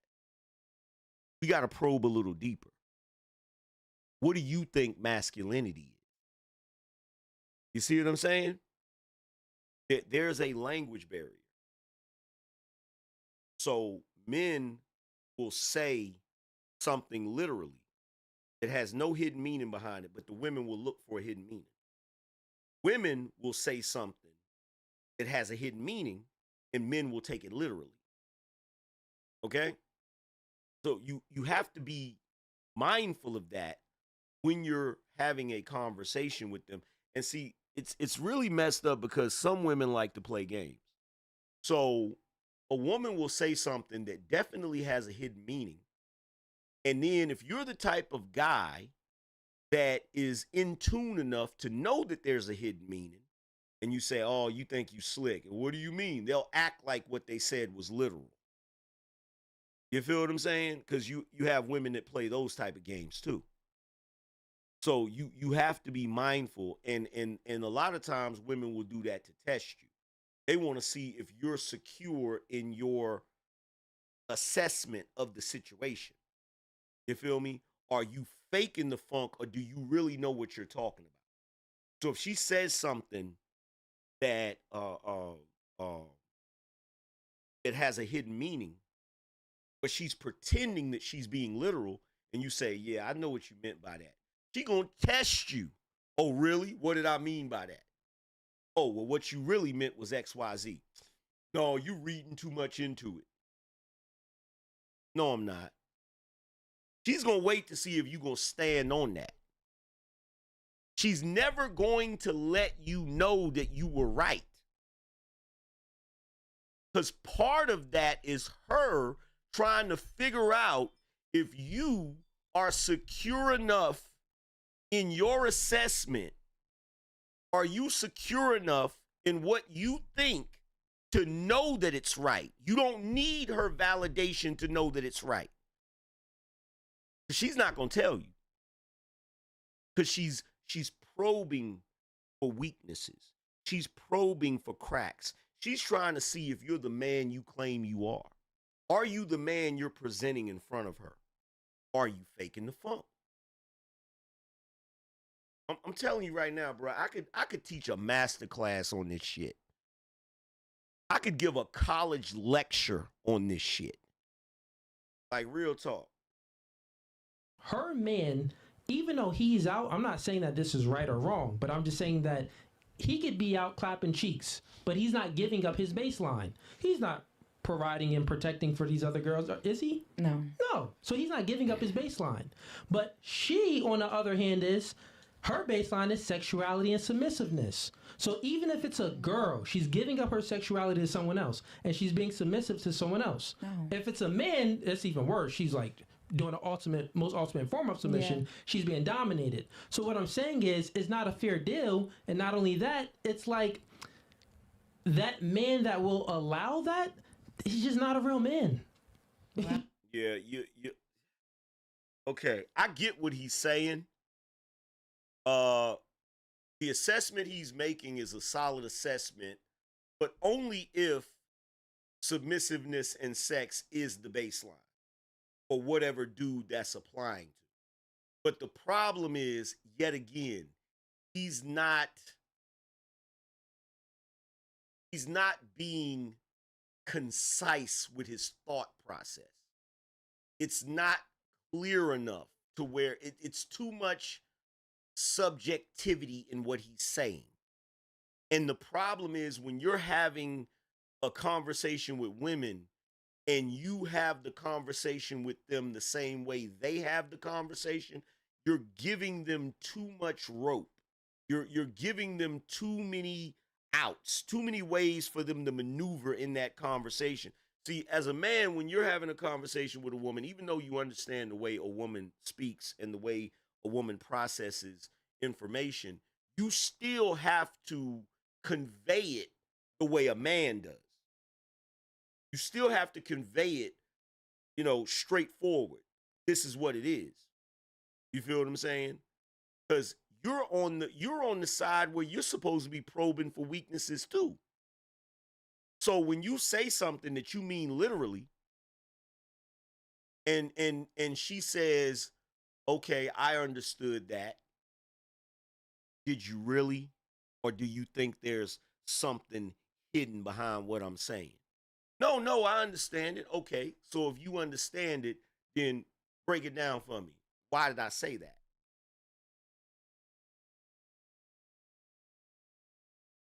See, the problem is, and I hate to say this, the art of conversation is a lost art. Men do not know how to have conversations with women. They don't.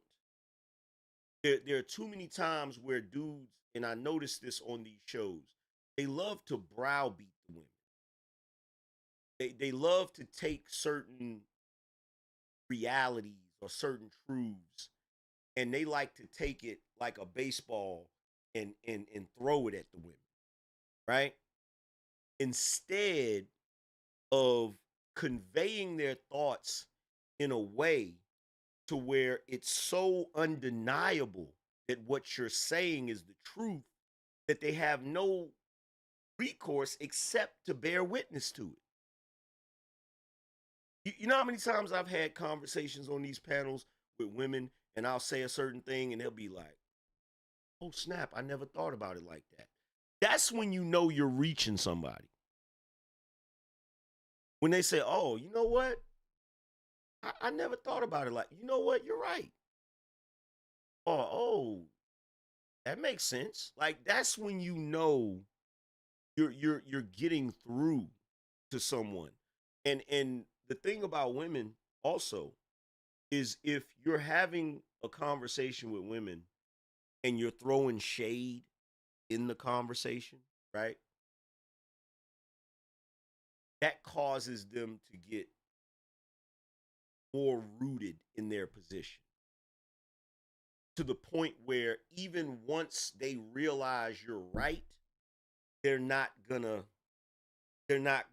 move off of that position. They're gonna still stay right there because you've thrown shade at them or you've said something insulting and they caught it.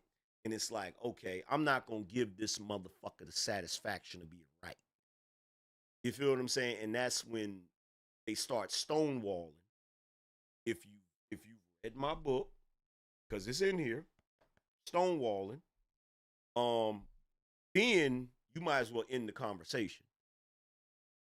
You might as well end the conversation because now she's in the emotional state of I'm being attacked. So I have to put a wall up and stay behind that wall because I'm not going to allow you to hurt me emotionally. That's the way women operate. So the only way you can really have that conversation with her is you'd have to shut that conversation down right then, and then you'd have to wait until another day when she's in a different headspace emotionally to revisit that conversation. And the next time you revisit that conversation, leave the shade out of it. You feel what I'm saying? Shout out to Danielle, said appreciate the content, keep cooking, AM.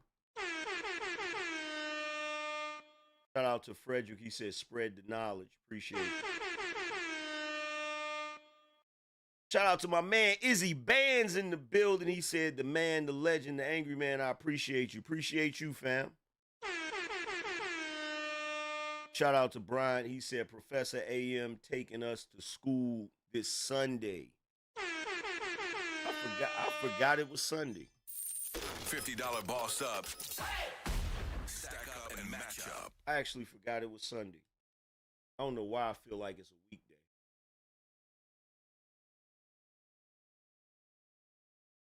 And I'm gonna tell you what's the most frustrating thing for me. Shout out to Rome. Rome said, I've seen this brother make clearer and better arguments. This is not one of them. He seems like he's like repeating the regular red pill talk. Yeah, because and I've seen him make a lot of valid points. So I'm not taking nothing away from the brother, because like I said, I don't know him. I've seen him make some solid arguments. I've seen him make some really solid arguments. I feel like Shorty got him off his game. I feel like Shorty got him off his game, because I'm not even gonna front.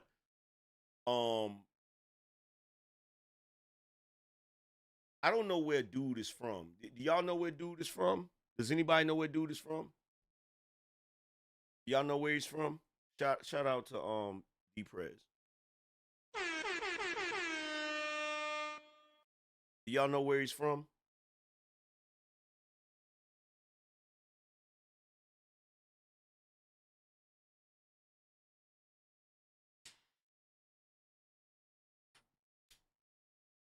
He's from Jersey? Okay, well, that doesn't make sense. Why is he... He shouldn't have a problem with her. Like, because the only thing that I can think of, because you know how New York chicks is. They have a bit of intense energy.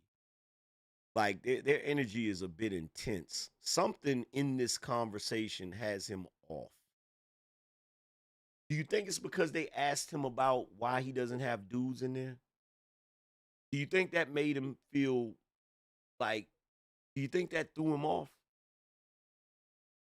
Like at the top of the conversation, they asked him, why you don't want dudes in here? Do you think maybe that statement made him feel some type of way, and that's what's thrown him off a little bit? Something's thrown him off.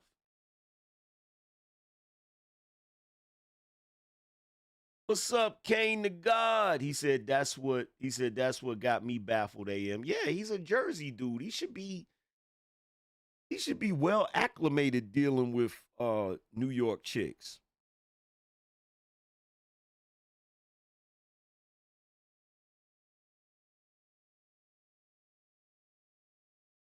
Yeah, like some chicks got a different type of energy. You know what I'm saying? It might be throwing them off. He just isn't.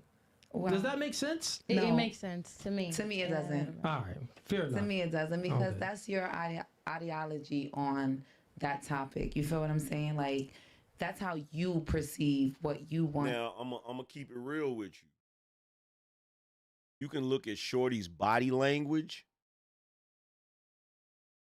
She is extremely confident in this conversation, right? She's extremely confident. Like the way she's sitting, you know, with her leg crossed this way, in this direction. This means she's fully engaged in that conversation. Even the way her head is tilted forward, she's fully engaged in this conversation, right? Now you look at these women, they're not comfortable in this conversation. Look at the way she's holding her arm right here.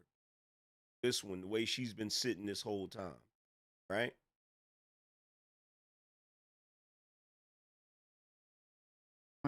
In a relationship as a man. You understand? Other men are more open, just like some females aren't open to threesomes and things in that nature. So men go out and cheat 1,000 But times remember and when 1,000 times. I know, but and like me, I'm like, hey, listen, I like the same thing you like. So instead of you cheating and instead of, me cheating, like let's just Now, most people. Now, I hate to say this, right? I hate to say this. I hate to use the term alpha when it comes to women. I don't typically do that, but we have an example here. These women are kind of deferring to her because if you notice, they're not adding anything to the conversation. So, in this situation, what we have here is we have a queen hyena, and the other women are kind of deferring to her in the conversation. come together and do it remember together. in the beginning I agree said with that. when a man understands his value, some men don't understand That's his their- value. Like his let me value is finish real high. quick. Trust me. I got Believe you. I that. got you. Most how high value, man. life goes is competence leads to accomplishment. If I was part of that conversation, she would hate my yellow ass. She would hate my yellow ass, but she would love my yellow ass too. She'd be mad. She'd be like, "Oh, you think you that shit, don't you?" Which then leads to confidence. And when you truly got that truly genuine confidence because you accomplished some things, you got options. When you got options, time out, you have an abundance mindset. When you have the abundance mindset and it's actually not narcissistic, you know what a true narcissist is? Yes. A narcissist is someone that acts like they accomplished goals, but they really didn't accomplish anything. Their confidence is fake. It isn't pure. So when a man truly accomplished things and his confidence is pure, he got options because other chicks want him. Other chicks see him. He got this aura that just comes off of him. And guess what he has? He has the ability to be intolerant of females' inadequacies. So he's not going to tolerate certain things from women. You know what? Now he's making a solid argument now. So whatever threw him off, he's recovering. Whatever threw him off, he didn't snap back to his normal self. Why? Because he understands his value.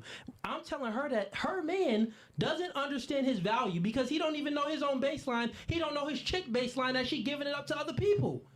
He don't understand his value. Because it's a female that he doesn't broke it understand. down. Okay, let's go back to the narcissist, right? Because a So narcissist. now he has her thrown off. Now he got her thrown off a little bit. And this is where it starts. See, now I see it. This is where it starts to go off of the rails. Because he got back on his game, and now she's thrown off by the confidence. Because they messed around and tapped into a part of the conversation that he, has a full grasp of. So you notice the confidence came out. So now she's thrown off by it. Narcissist falls under an umbrella, right? You have many traits of a narcissist, Yeah, right? but how What I you're explain saying it, right that's now can that's be the very full narcissistic to form. a lot of people because there are people who are mentally abused. There are people who are mentally, physically abused, emotionally abused. So abuse comes in different forms, just like a narcissist comes in different forms. So you can't sit here and say because And these two ain't really paying attention to the conversation either. a man wants you to stay to him and only him while he's out doing him. A lot of y'all men don't stay. A lot of y'all are not faithful.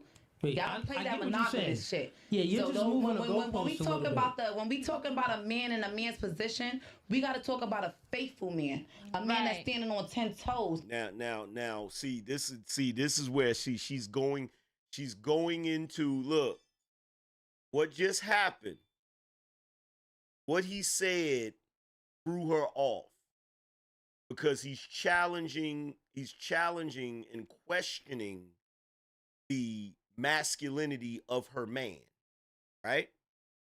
Basically saying he's weak because he allows certain things.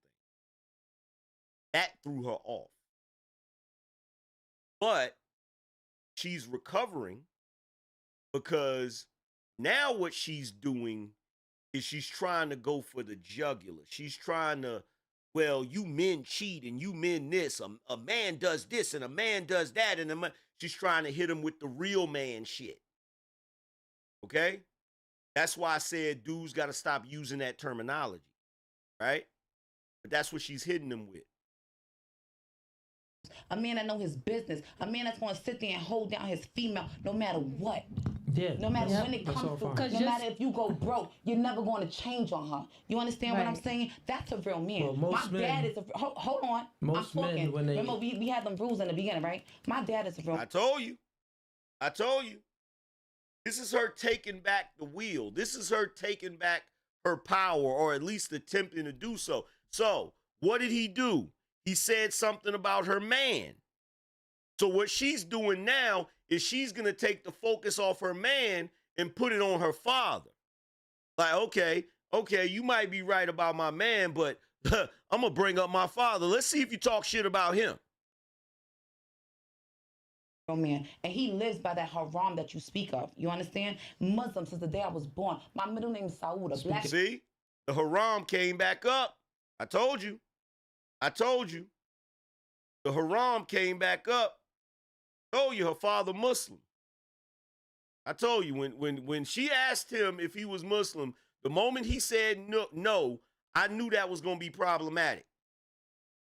Most men, when they... Remember, we had them rules in the beginning, right? My dad is a real man, and he lives by that haram that you speak of. You understand? Muslim since the day I was born. My middle name is Saud. A black is beautiful. You understand what I'm saying? That's what I mean. That's what I stand for. Black is beautiful, baby. You understand? So when you... Now, they over here giggling. She giggling so hard, she had to cover her face. Speak of a real man, you're speaking of my father. That's a real man. See? When you're speaking of a real man, I told you. She basically took everything he was saying, applied it to her father, weaponized it, and threw it back in his face. My father's Muslim. So when you're talking about haram, you're talking about my father. My father does this and does that. So when you're talking about a real man, you're talking about my father. See? I got to stop using that term real man. I'm telling you right now. And you got to stop repeating stuff you hear people say that's not really your thing. If you're not Muslim, you shouldn't be saying haram. You shouldn't be saying that. Real man, and he lives by that haram that you speak of. You understand? Muslim since the day I was born. My middle name is Saud. A black is beautiful. You understand what I'm saying? That's what I mean. That's what I stand for. Black is beautiful, baby. You understand? So when you speak of a real man, you're speaking of my father. That's a real man. So why don't you date a man like your father?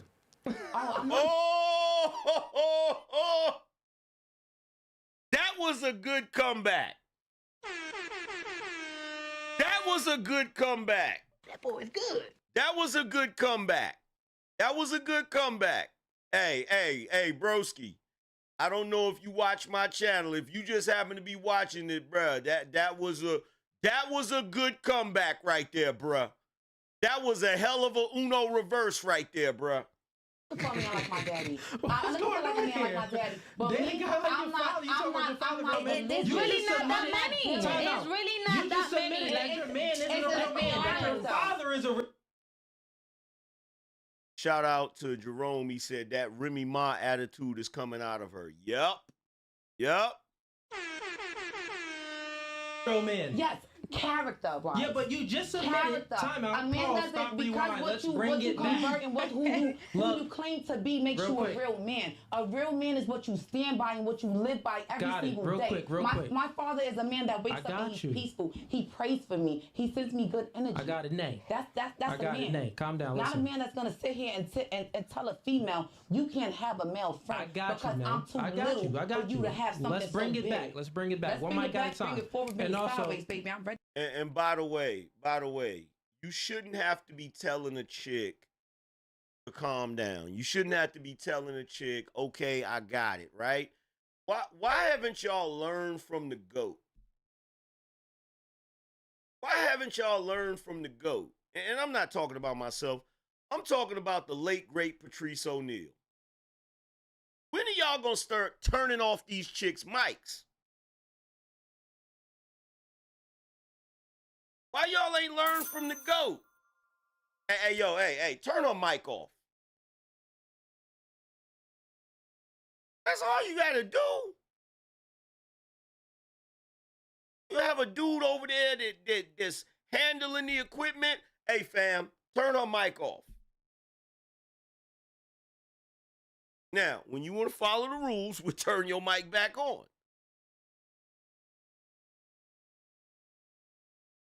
Real quick, Nate. When you speaking and not cut you off, I'm the host. You got to stop talking. We're not gonna go on these long I'm not rants. gonna stop talking because you the host. Because when you speak, I give you nothing but respect. Time out. I ain't got to stop talking because you the host. That should have been the end of the conversation right there. That should have been the end of the conversation right there. The moment that she said, I don't got to stop talking because you're the host, that should have been the end of the conversation right there. Yo, shout out to Jerome. He said, let me get that wrench back, brother. Appreciate you. Hey, say something in the chat so I can get your wrench, bro. Say something in the chat so I can get your wrench. If you're not Nothing gonna but respect. it's very simple, Nate. If you're And I not ain't going leaving. to, So we gonna sit here. We gonna debate all day, baby. I'm a boy.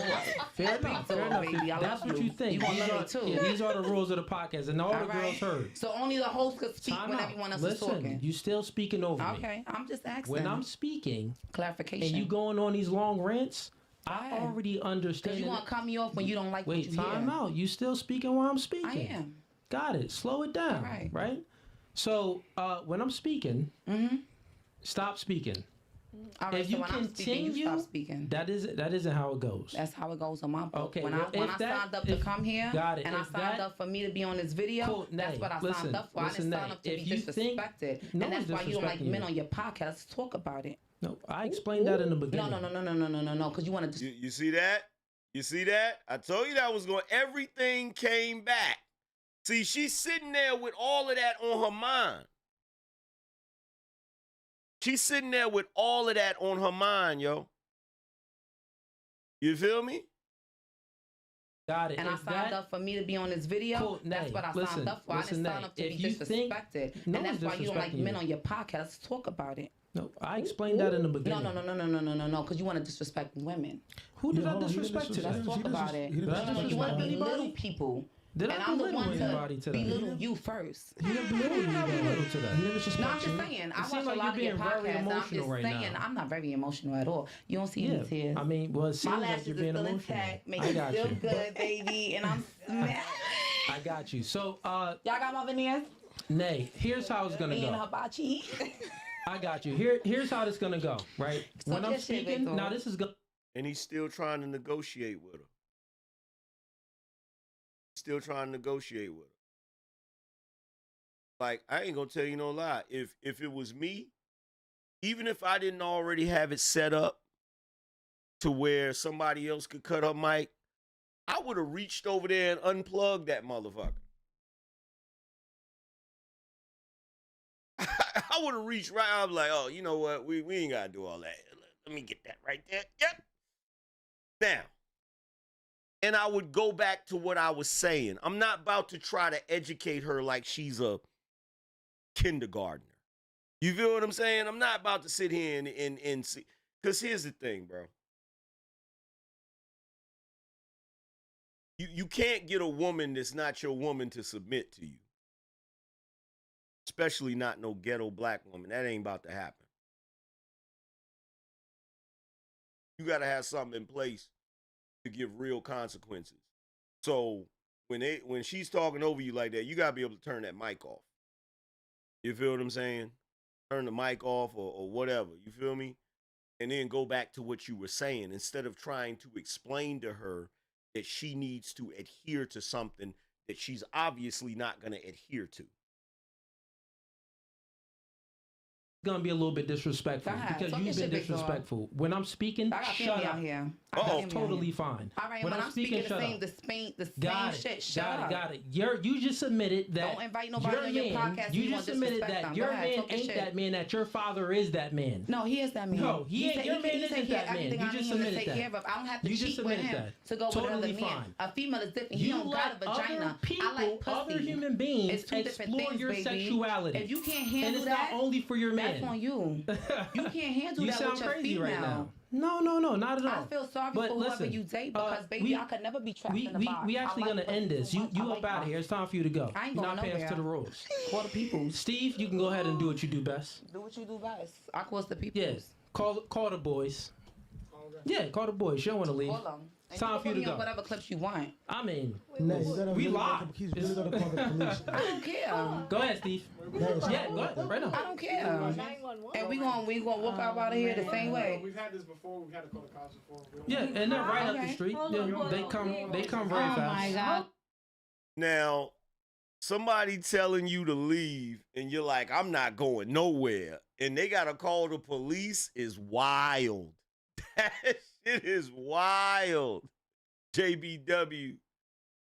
Let's see. JB Work Life said, she sound like Nicki Minaj to me, but great show, brother. Keep up the good work. Nah, not exactly like Nicki Minaj. Not exactly like Nicki Minaj.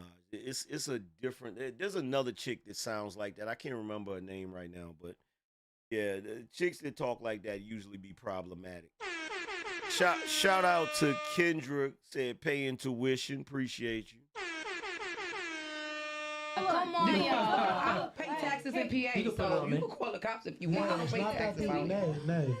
He want to be disrespectful because I have an opinion that doesn't align with his. Steve, go ahead. Yeah, go ahead. Do what you got to do. Come on, that's true. I see you do this a lot on his podcast. But he never disrespected you. He didn't call you out your name. And I didn't call him either. He didn't yell at you. I asked him for the same respect he gives me. Hey, come on, don't do Right? that. I asked him for the same respect he gave me. You Am are. I being disrespectful?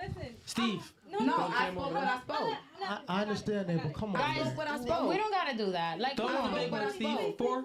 So you can cancel the whole podcast because we both out. No, Respectfully. that's totally fine. Because if you don't want to hear what I gotta say, then I can leave. If that was your You whole outta thing, here, Mom. because you did that from the No, beginning you when you didn't cut even me put off. me in a clip and anything. Oh, that's why you butt hurt? You just No, didn't I'm make not the butthurt cut. because of that. I'm butthurt You didn't because make the cut for the you thumbnail. don't like the fact that I have a different opinion. No, from you didn't every- make the from cut for the you, not thumbnail. even It's from just how it everyone is. else. It's from you. Many girls don't And make you the do that a thumbnail. lot on your podcast. Alright, Because cool. if I was okay, kiki with him, he wouldn't have a Go ahead, problem. Steve. Go ahead, Don't make let that call. people talk. He So let let you him talk. go. Let him. And I let him talk. The whole time he spoke. And Leave y'all him want alone. this by him Let- because y'all his people. I'm not moving nowhere. Chat, we live. We do it live. Nay. Put it on one, Steve. Nay. Nigga call the cops. No, Nay, it's not I worth didn't it. offend nobody. I didn't put my hands on nobody. I didn't threaten nobody. We all Yeah, on time for you to camera. go. Live. I'm about to call him. Hold on. Steve, no. You Go can do call what you him. do. Yeah. I don't care. He Nay. tripping. But we know his podcast. It is what it is. It was like me. Nah, I'm good, mama. I'm good, mama. Don't touch me, It was mama. like me I'm and good, you. mama. Don't It was touch like me. me and you. Nay, come on, man. Step out. Respectfully. Respectfully. He a little bitch ass Step nigga. out. And there go the drink. You should have knew it was coming. You should have knew it was coming soon as she got up and stood over you, bro. I would never let a chick that's being hostile get up and stand over me. No way.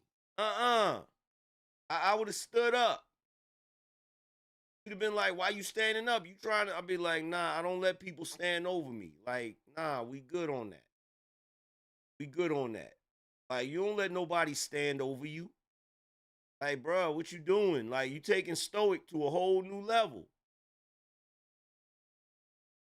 He Nay. tripping. But we know his podcast. It is what it is. It was like me. Nah, I'm good, mama. I'm good, mama. Don't touch me, mama. I'm good, mama. Don't It was touch like me. me and you. Nay, come on, man. Step out. Respectfully. He a little bitch ass Step nigga. out. Oh, Step out. Get up out of here. Y'all seen that, right? She poured the drink. It's all good. We do it live, chat. We do it And you can live. put whatever you want on Both me, of baby. y'all. Make It's sure you all. put that. No, I'm Because fine. if you can't respect a real woman, Listen. you can't respect nothing. My baby father Listen, makes way more money you're than you. trash. Way more That's money what it than is. you. You're. Respect nothing. My baby father makes Listen, way more money you're than you. trash. Way more That's what money it than is. you. You're trash. Throw it on camera one. Hey, chat.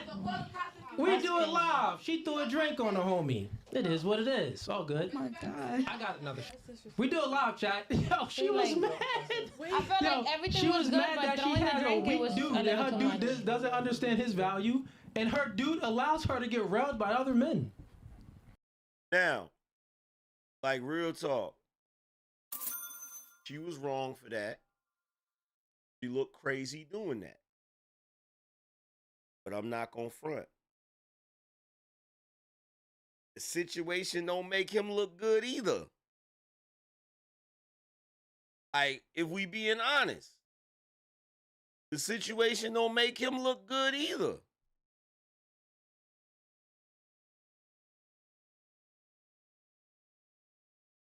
You feel me? Like,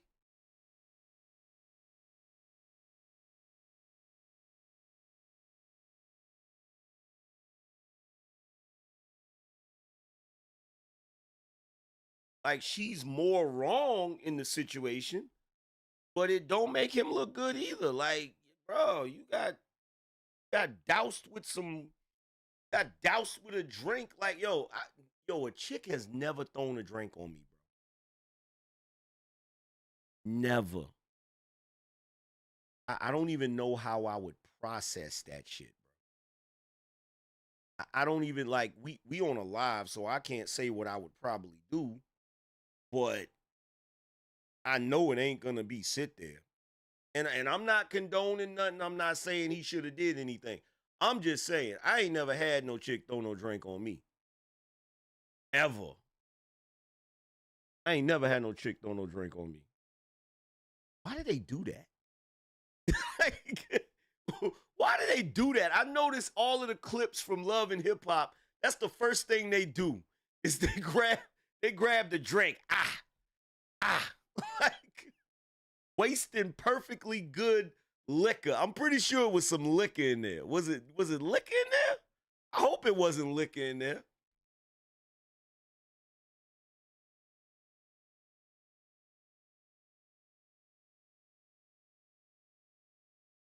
Damn, homie. At least you went viral. At least you went viral. How many views you get on this shit? 81K?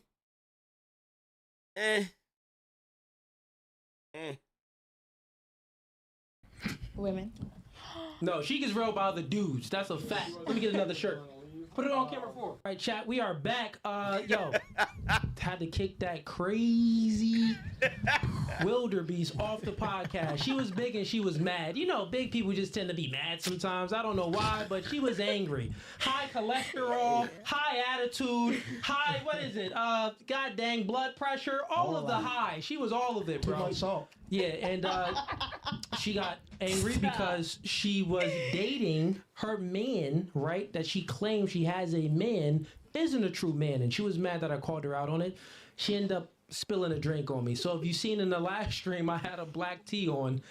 It's a white tea now because she threw a drink on me. It is what it is, man. You know, that's what happens when you deal with emotional women.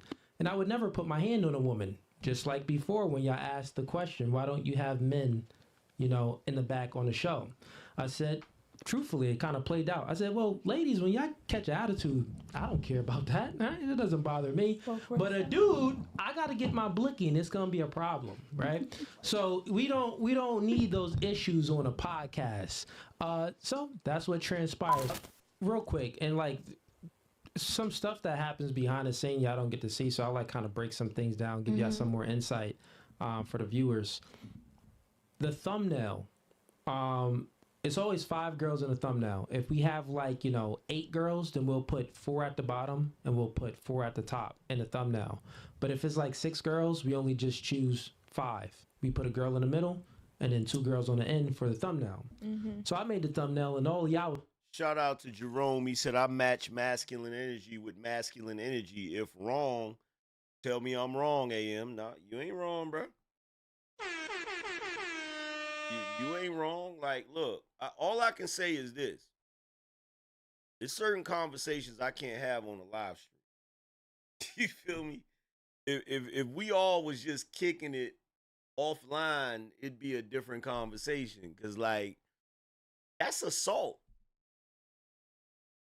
That's assault. You can't throw drinks on people. That's a crime. Y'all know that, right? Y'all know throwing a liquid on somebody is a crime. Now, I don't know how that works with self-defense because, it's a woman doing it. I don't know. That might be a coin toss, whether you would be justified in defending yourself, but that's assault. You feel me? He could press charges if he wanted to. You feel me? If I was him, I would have pressed. I mean, if you gonna sit there and not do anything, press charges. Put them people in her life. You got it on camera. You got it on camera. You literally the judge gonna look at that and be like, oh, okay, you know what? Yeah. I mean, she ain't gonna get in no real trouble for it, but you feel what I'm saying? You said, what was she defending? I'm not talking about her. I'm talking about him. I'm talking about, I don't know how that would work if he would have defended himself.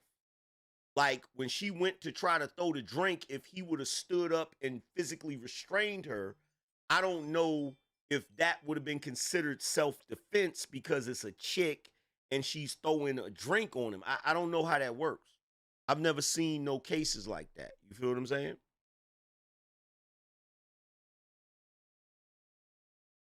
But if you're going to be professional all the way. Put them people in her life. You feel me? Because look, I'm going to tell you the truth. A lot of these chicks, they got to have some kind of consequence, man. They can't just be running around throwing drinks on people just because they don't like the situation. You feel me? Zero Fallout said, just get ratchet girl security like F&F, less like... Exactly. But see, I wouldn't even get a ratchet chick. I would have a big, burly security chick. You feel me?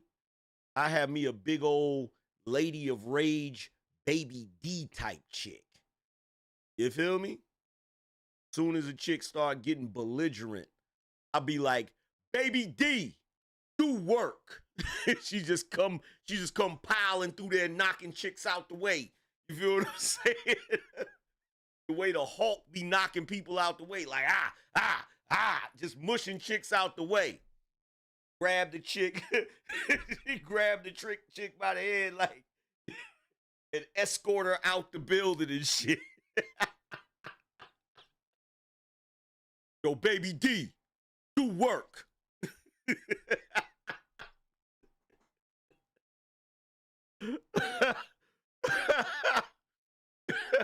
I'm talking about big old burly chick. You feel me?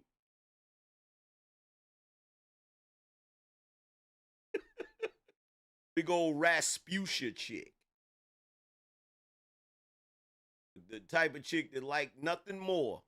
You feel me? And I make sure I make sure she not the type of chick that have long hair either. She'll have one of them close cuts. You feel me? Like a damn Caesar and shit. So there's no hair for you to grab and shit.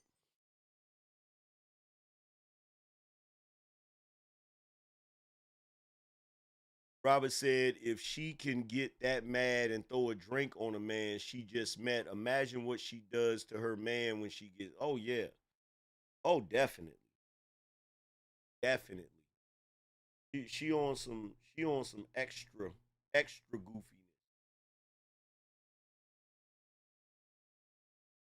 Where's my wife?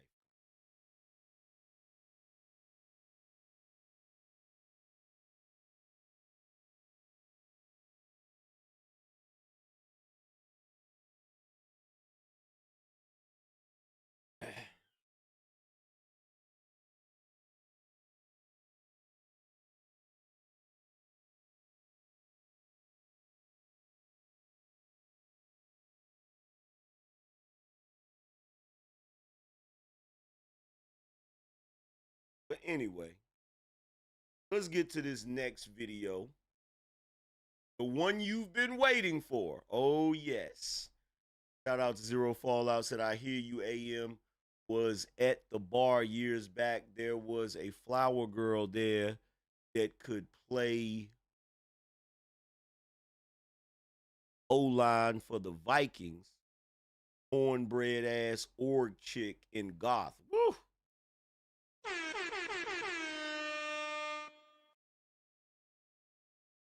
Said a 6'2" Jaguar, right? Yeah. Oh, yeah. Oh, yeah. And would pay her well. Would pay her well. You feel me? Just to be angry. Just to sit in the corner gritting on chicks like, He like, why she so angry? Because she waiting for one of y'all to fuck up. That's why. That's why. You waiting for one of y'all to mess up. But yo, we got to get to this main topic. Oh my God. Now, press 1 in the chat room if you were here when I did the story about Tiffany Henyard. Press 1 in the chat room if you were here when I did the story about Tiffany Henyard.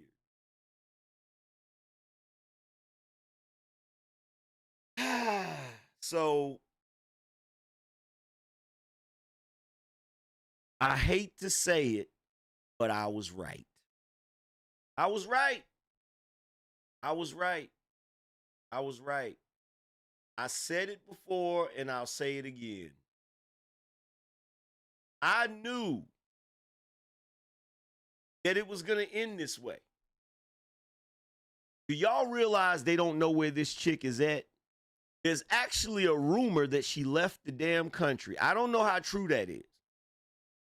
I don't know how true that is, but there's a rumor that she left the country. Look, I've said it before, and I will say it again. In my opinion, they shouldn't be in charge of a popsicle stand. You got this one. You got Fanny down there in Atlanta. You got, like, how many times do we have to see this play out? I'm pretty sure in Dolton, there were plenty of qualified people that could have been in that position. Now, I'm going to say this, right? And I'm not really big on conspiracies these days. But you ever notice how you could have a prominent black person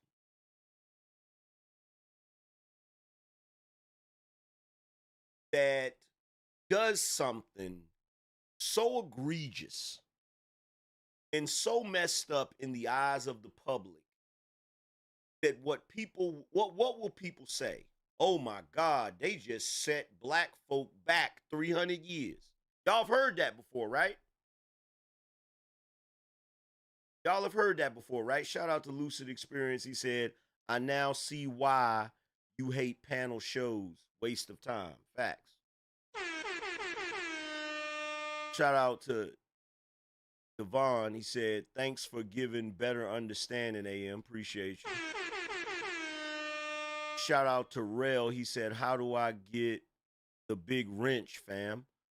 Rel, oh shit, you dropped 100. You already got one. You already got one, my friend. You dropped 100. I got you. Thanks for reminding me. By the way, I keep forgetting the brother's name, but the brother that come every time I have a panel, there's one brother that's I think he's a Hebrew Israelite that comes on my panel. He said he was supposed to get a book from me. He was supposed to get a signed copy from me. Brother, if you are watching this show, email me. You still haven't emailed me. And if you did, I did not get it. So, brother, if you're in the chat room, say something. Or email me, brother. That shit be bothering me. Every now and then it pops up in my head, but I don't do panels like that often, so I haven't seen you. So, brother, hit me up, man. Hit me up. But going back to my point, so whenever somebody black does something, whenever somebody black of any importance does something in the public eye that is egregious, that is negative, that looks badly on us, right? people will say, "Oh my God, you just set black folk back 100 years, right?"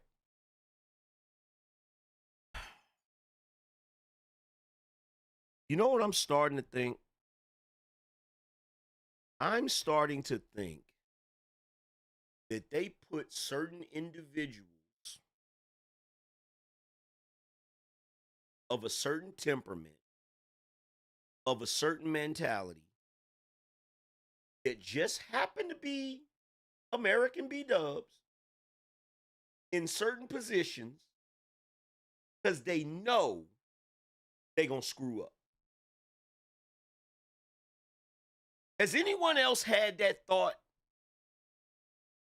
Because I look at a lot of these positions and I be thinking to myself, so if you wanted black representation, are you really telling me there wasn't a single brother that was qualified for that position? I hate to have to go there. But the thought crossed my mind. Like, is this sabotage? Is this, we gonna put, I even know it don't even gotta be a brother. I know that if you wanted a black person in that position, there were men and women that were way more qualified for those positions. Why are y'all putting the worst individuals in those positions?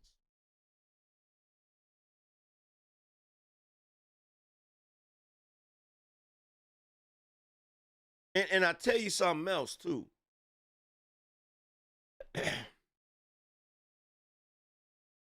Why did it take so long for them to do something about this? Why did it take so long for them to finally do something about this? They should have did something when she held that meeting and she came in there dressed up like Nino Brown. They should have did something then. Immediately. They should have did something right then and there. They should have said, nope, we got to get her up out of here. We got to get her up out of here. Shout out to T-Mac. He said, cook that fraud hyena. I mean, Henyard. Appreciate you. They should have knew right then. Because that's some out of the ordinary BS, right? But let's play this news clip so we can check it out, see what's going on with it. Happening tonight in South suburban Dolton, a much-awaited report from former Chicago Mayor Lori Lightfoot. She's expected to release findings from her investigation into corruption claims surrounding Dolton Mayor Tiffany Henyard. ABC5's Regina Waldrop is live in Dolton tonight with what's expected to be a pretty tense meeting. Regina? Stephen, Lightfoot launched this probe in April. For the first time tonight, she's expected to talk about the findings, and this room filling up fast with residents who are here for it. Now, Lightfoot just made her way into the room here at the Dolton Park District. Right now, she is talking to residents who are here. The former mayor and federal prosecutor was hired by 4 village trustees to investigate Dolton Mayor Tiffany Henyard's spending habits. During her 3-year tenure, Henyard has faced numerous allegations of corruption, reckless spending, and retaliation. Henyard's also the focus of a number of lawsuits and federal probes. Lightfoot is said to have also looked into a controversial taxpayer-funded economic development trip to Las Vegas last year. Now, let me say this, right? I'm not a fan of Lori Lightfoot at all, right? But you know what I wonder about this? Because this village it seems to be a black town. It seems to be predominantly black, which makes it even worse, okay? Because you freaking elect a black mayor, and then she does this to the people of that town, which is ridiculous. You feel what I'm saying? But what I'm wondering is, how did Lori Lightfoot get brought into this situation? I really feel like, and I'm only speculating because I don't know, and if somebody knows, you guys let me know. I feel like Lori Lightfoot got a relative that lives in that town, And they got so fed up with the shit, they called her up like, man, can you do something about this shit? That's what I really feel like happened. I feel like somebody, she either has a friend or a relative that lives there, and they contacted her on some, man, somebody got to do something about this. You feel me? Mayor Henyard was on that trip along with a handful of village representatives and her former assistant. That former assistant claimed while on that trip she was assaulted by a Dolton trustee and later fired. She's filed a civil lawsuit against Henyard and the trustee, accusing him of assault and Henyard of retaliation. The Department of Human Rights is now investigating. Now, we did reach out to the Henyard administration for a comment, but we have yet to hear back. This meeting gets underway at 6:30, and we'll have a live report coming up tonight after the Olympics. I'm live. Let's see. No Hearts, No Love said that's exactly what happened, AM. Is it? Or are you guessing, or do you know? Is that really what happened?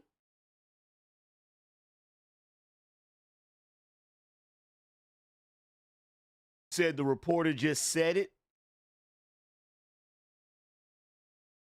Let me rewind it back because I'm tripping. Stephen Lightfoot launched this probe in April. For the first time tonight, she's expected to talk about the findings, and this room filling up fast with residents who are here for it. Now, Lightfoot just made her way into the room here at the Dolton Park District. Right now, she is talking to residents who are here. The former mayor and federal prosecutor was hired by 4 village trustees to investigate Dolton Mayor Tiffany Henyard's spending habits. During her 3-year tenure, Henyard has faced numerous allegations of corruption, reckless spending, and retaliation. Henyard's also... Okay, so 4 of the trustees hired her. I'm still wondering if one of them trustees is friends with her or related to her. The focus of a number of lawsuits and federal probes. Lightfoot is said to have also looked into a controversial taxpayer-funded economic development trip to Las Vegas last year. Mayor Henyard was on that trip along with a handful of village representatives and her former assistant. That former assistant claimed, and I feel like Lori Lightfoot got her sights on something else too. I feel like she's doing this to get some press. She might be trying to run for another office. What y'all think? Y'all think Lori Lightfoot is trying to put her bid in to be governor or some shit like that, lieutenant governor or something like that? while on that trip, she was assaulted by a Dolton trustee and later fired. Because she's not just doing it out of the kindness of her heart. You feel what I'm saying? She's filed a civil lawsuit against Henyard and the trustee, accusing him of assault and Henyard of retaliation. The Department of Human Rights is now investigating. Now, we did reach out to the Henyard administration for a comment, but we have yet to hear back. This meeting gets underway at 6:30, and we'll have a live report coming up tonight after the Olympics. I'm live in Dolton. Regina Waldrop, NBC5 News. Look forward to your report at 10. Thank you, Regina. We have a lot more news to talk about tonight. Where did the money go in Dolton? That's the question former Chicago Mayor Lori Lightfoot was hired to answer. And for the first time tonight, she revealed some of her preliminary results of her investigation into questionable spending by Dolton Mayor Tiffany Henyard. NBC5's Regina Waldrop has been covering this story from the very start and is live tonight in Dolton with some of those startling findings. Regina? Stephen, there were a lot of gasps from residents who were listening to this presentation, and I talked to several people after, and they said they knew things were bad, but they did not expect this. In Dolton tonight, a packed room for a long-awaited presentation on the village's financial crisis. Former Chicago Mayor and federal prosecutor Lori Lightfoot discussing her initial findings of an investigation into the spending habits of Dolton Mayor Tiffany Henyard and her administration. Some of the key findings: no annual report or audit since 2021. The general fund for day-to-day operations in the red with $3.65 million. Police department expenditures up 21%, with 2 officers paid more in overtime pay than regular pay. As of June 18th, 589 checks totaling more than $6 million approved but not sent to vendors. 6 different credit cards with receipts rarely provided, and purchases under investigation, including $40,000 in charges to Amazon. You may hear a number of things in the coming days, but what I can assure you is the information that we have shared, that we're putting our names on, is drawn directly from the financial records of this village. I knew we were broke, and the way she broke it down, and just let the other residents hear what was really going on, because Tiffany Henyard always talk about fake news, and this is real. Henyard is also the focus of a number of federal probes and lawsuits. Lightfoot says her administration did not cooperate with this investigation. Now, we did reach out to the Henyard administration for a statement, but have yet to hear back.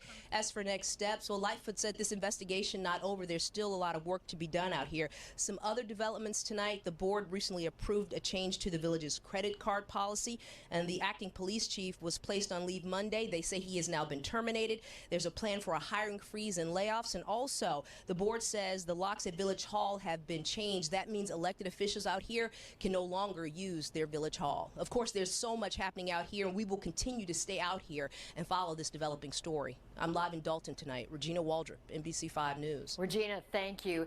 Now, the big story we're following this morning: the outrage and the shock in South Suburban Dolton last night during a packed meeting. That's where residents started to learn the scope of the village's financial problems. NBC5's Jen Shantz joins us now live in studio to explain how even more issues can come to light. Certainly a possibility. Now, the person leading this investigation, former Chicago Mayor Lori Lightfoot, who's also a federal prosecutor, says this investigation is not over yet. What she did find so far led to gasps from some residents. Things like $40,000 worth of Amazon purchases using the village's credit cards, which rarely had receipts provided. Take a look. This was the packed room in Dolton last night, where Lightfoot presented those initial findings into the spending habits of Dolton Mayor Tiffany Henyard and her administration. Lightfoot's findings showed there's been no annual report of audits for the village since 2021. The general fund, which covers day-to-day operations, has been steadily declining and is now in the red to the tune of $3.65 million. Police expenditures were up 21%, and since 2022, the village's average monthly expenditures are up nearly 30%.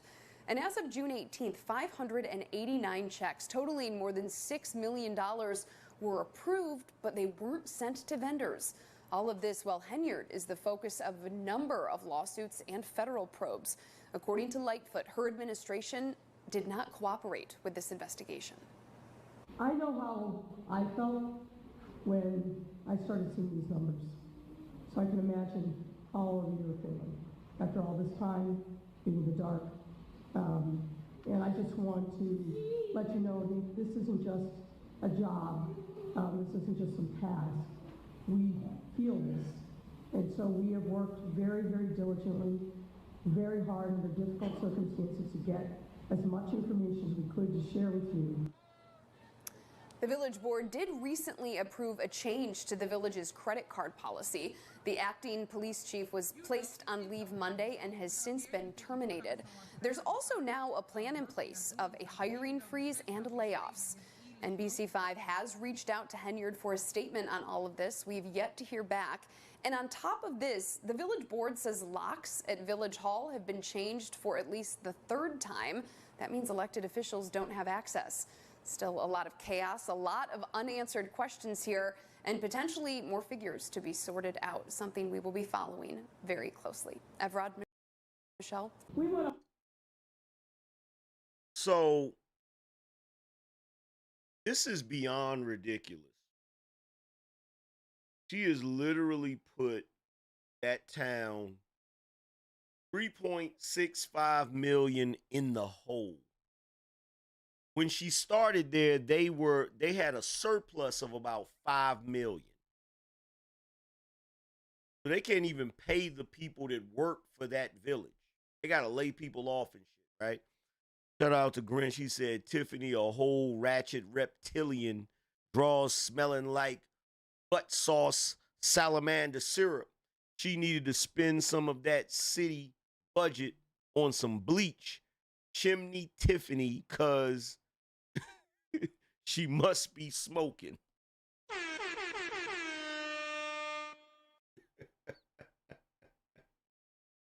Oh my goodness.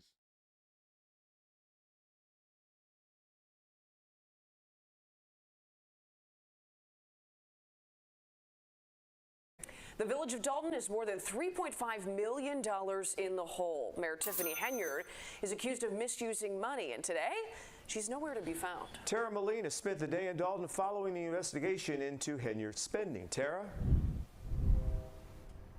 Jim and Marie, former Chicago Mayor Lori Lightfoot is the special investigator in this case. And like we first told you last night, not only did she find the village of Dolton is in significant debt, but she also found the village's credit card spending is out of control. Mayor Tiffany Henyard didn't respond to any of my requests today, and I'm told she's not in the building. No response to repeated interview requests. I tried to track down Dolton Mayor Tiffany Henyard in person today. Village employees told me she wasn't in the office and didn't say when she would be, a day after this. A packed community meeting Thursday night, outburst after outburst. Following special investigator Lori Lightfoot's limited examination of Dolton's finances. Her report revealing as of May 31st, the village's general fund had a negative balance of $3.65 million. Lightfoot originally hired by trustees concerned about spending, like self-promoting taxpayer-funded billboards, ads, plus spending on lavish dinners and trips. Why are we going to these places? What's happening here? Dolton trustee Brittany Norwood sat down with the CBS News Chicago investigators in February, telling us then trustees were denied requested bank statements. You're having the same reaction that we did when we saw her. With credit card spending out of control. Receipts for credit card purchases are rarely provided. Lightfoot further uncovering spending that doesn't add up. The report shows $40,000 spent on Amazon purchases in one day. Now, what the hell did she buy on Amazon for $40,000, bruh?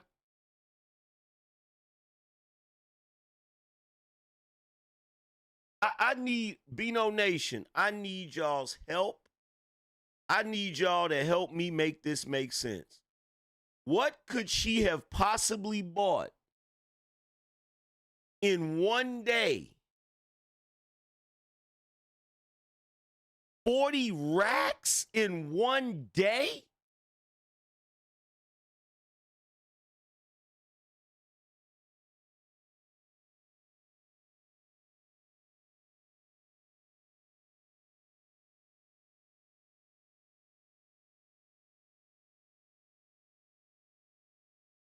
Bruh, she charged 40 racks to the she charged 40 racks to the village of Dolton's credit card, bruh.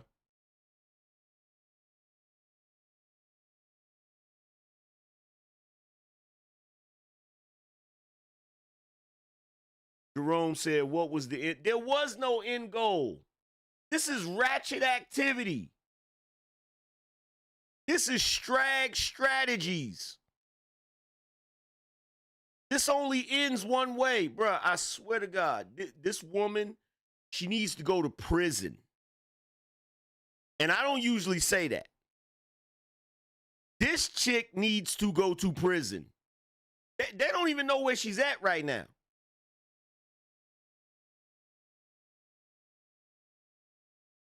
They don't even know where she's at right now. She was using the village's money as her own personal piggy bank.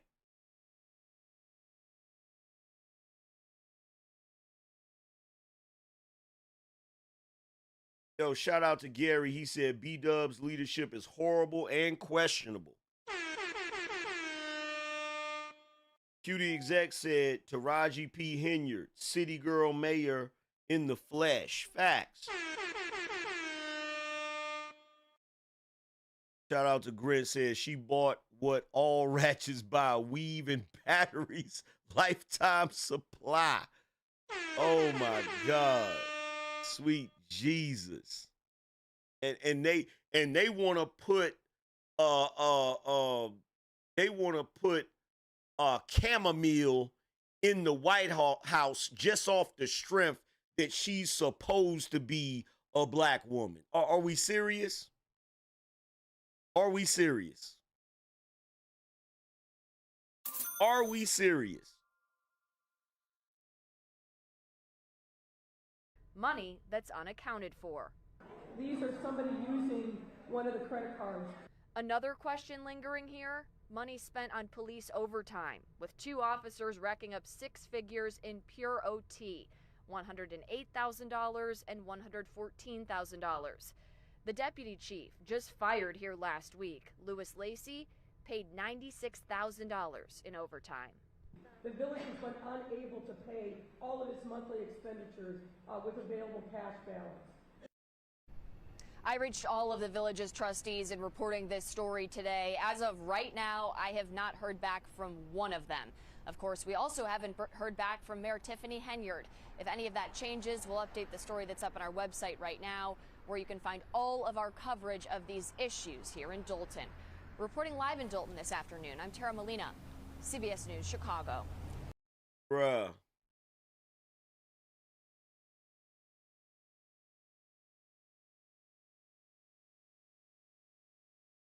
Yo. Shout out to Vic Vega. He said a house to hide. Think she bought a house off Amazon? She bought her a tiny house to hide in. Shout out to the lowly one. Says she burned that money, disappeared, and let the city burn like the Joker in the Dark Knight. Sweet Jesus. That shit is crazy. That shit is crazy, bro. I'm going to tell you right now. She needs to go to jail. Ain't no ifs, ands, and buts about it. She needs to go to jail. Do not pass go. Do not collect $200. They need to find her. And now we are going to get to see. Now we're going to get to see whether or not justice will be swift when it comes to her. Because I guarantee you, if this was a brother, it would have never got that far.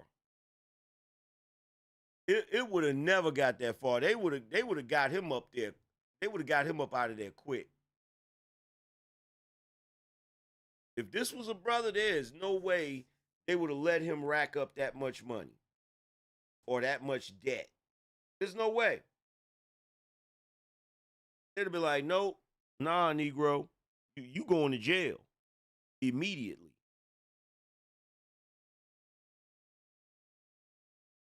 But anyway, we've been on here long enough, man. I appreciate you guys for tuning in. We're going to see how this is going to play out for Mayor Tiffany Henyard. You know, if they ever catch her, you know, if they catch her, and I'm going to have that mug shot. I want to see if she going to get some time. I want to see how this is going to play out. So, you know, we going to cover it. But, yo, everybody came through, man. I appreciate y'all for coming through, showing love.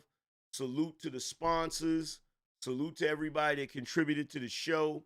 I'll probably be back at you guys later on this evening. Not 100% sure, but either way, be on the lookout for me. Salute to everybody that contributed. Salute to the whole BINO Nation. I'm going to holler at y'all later. Peace.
Spartans!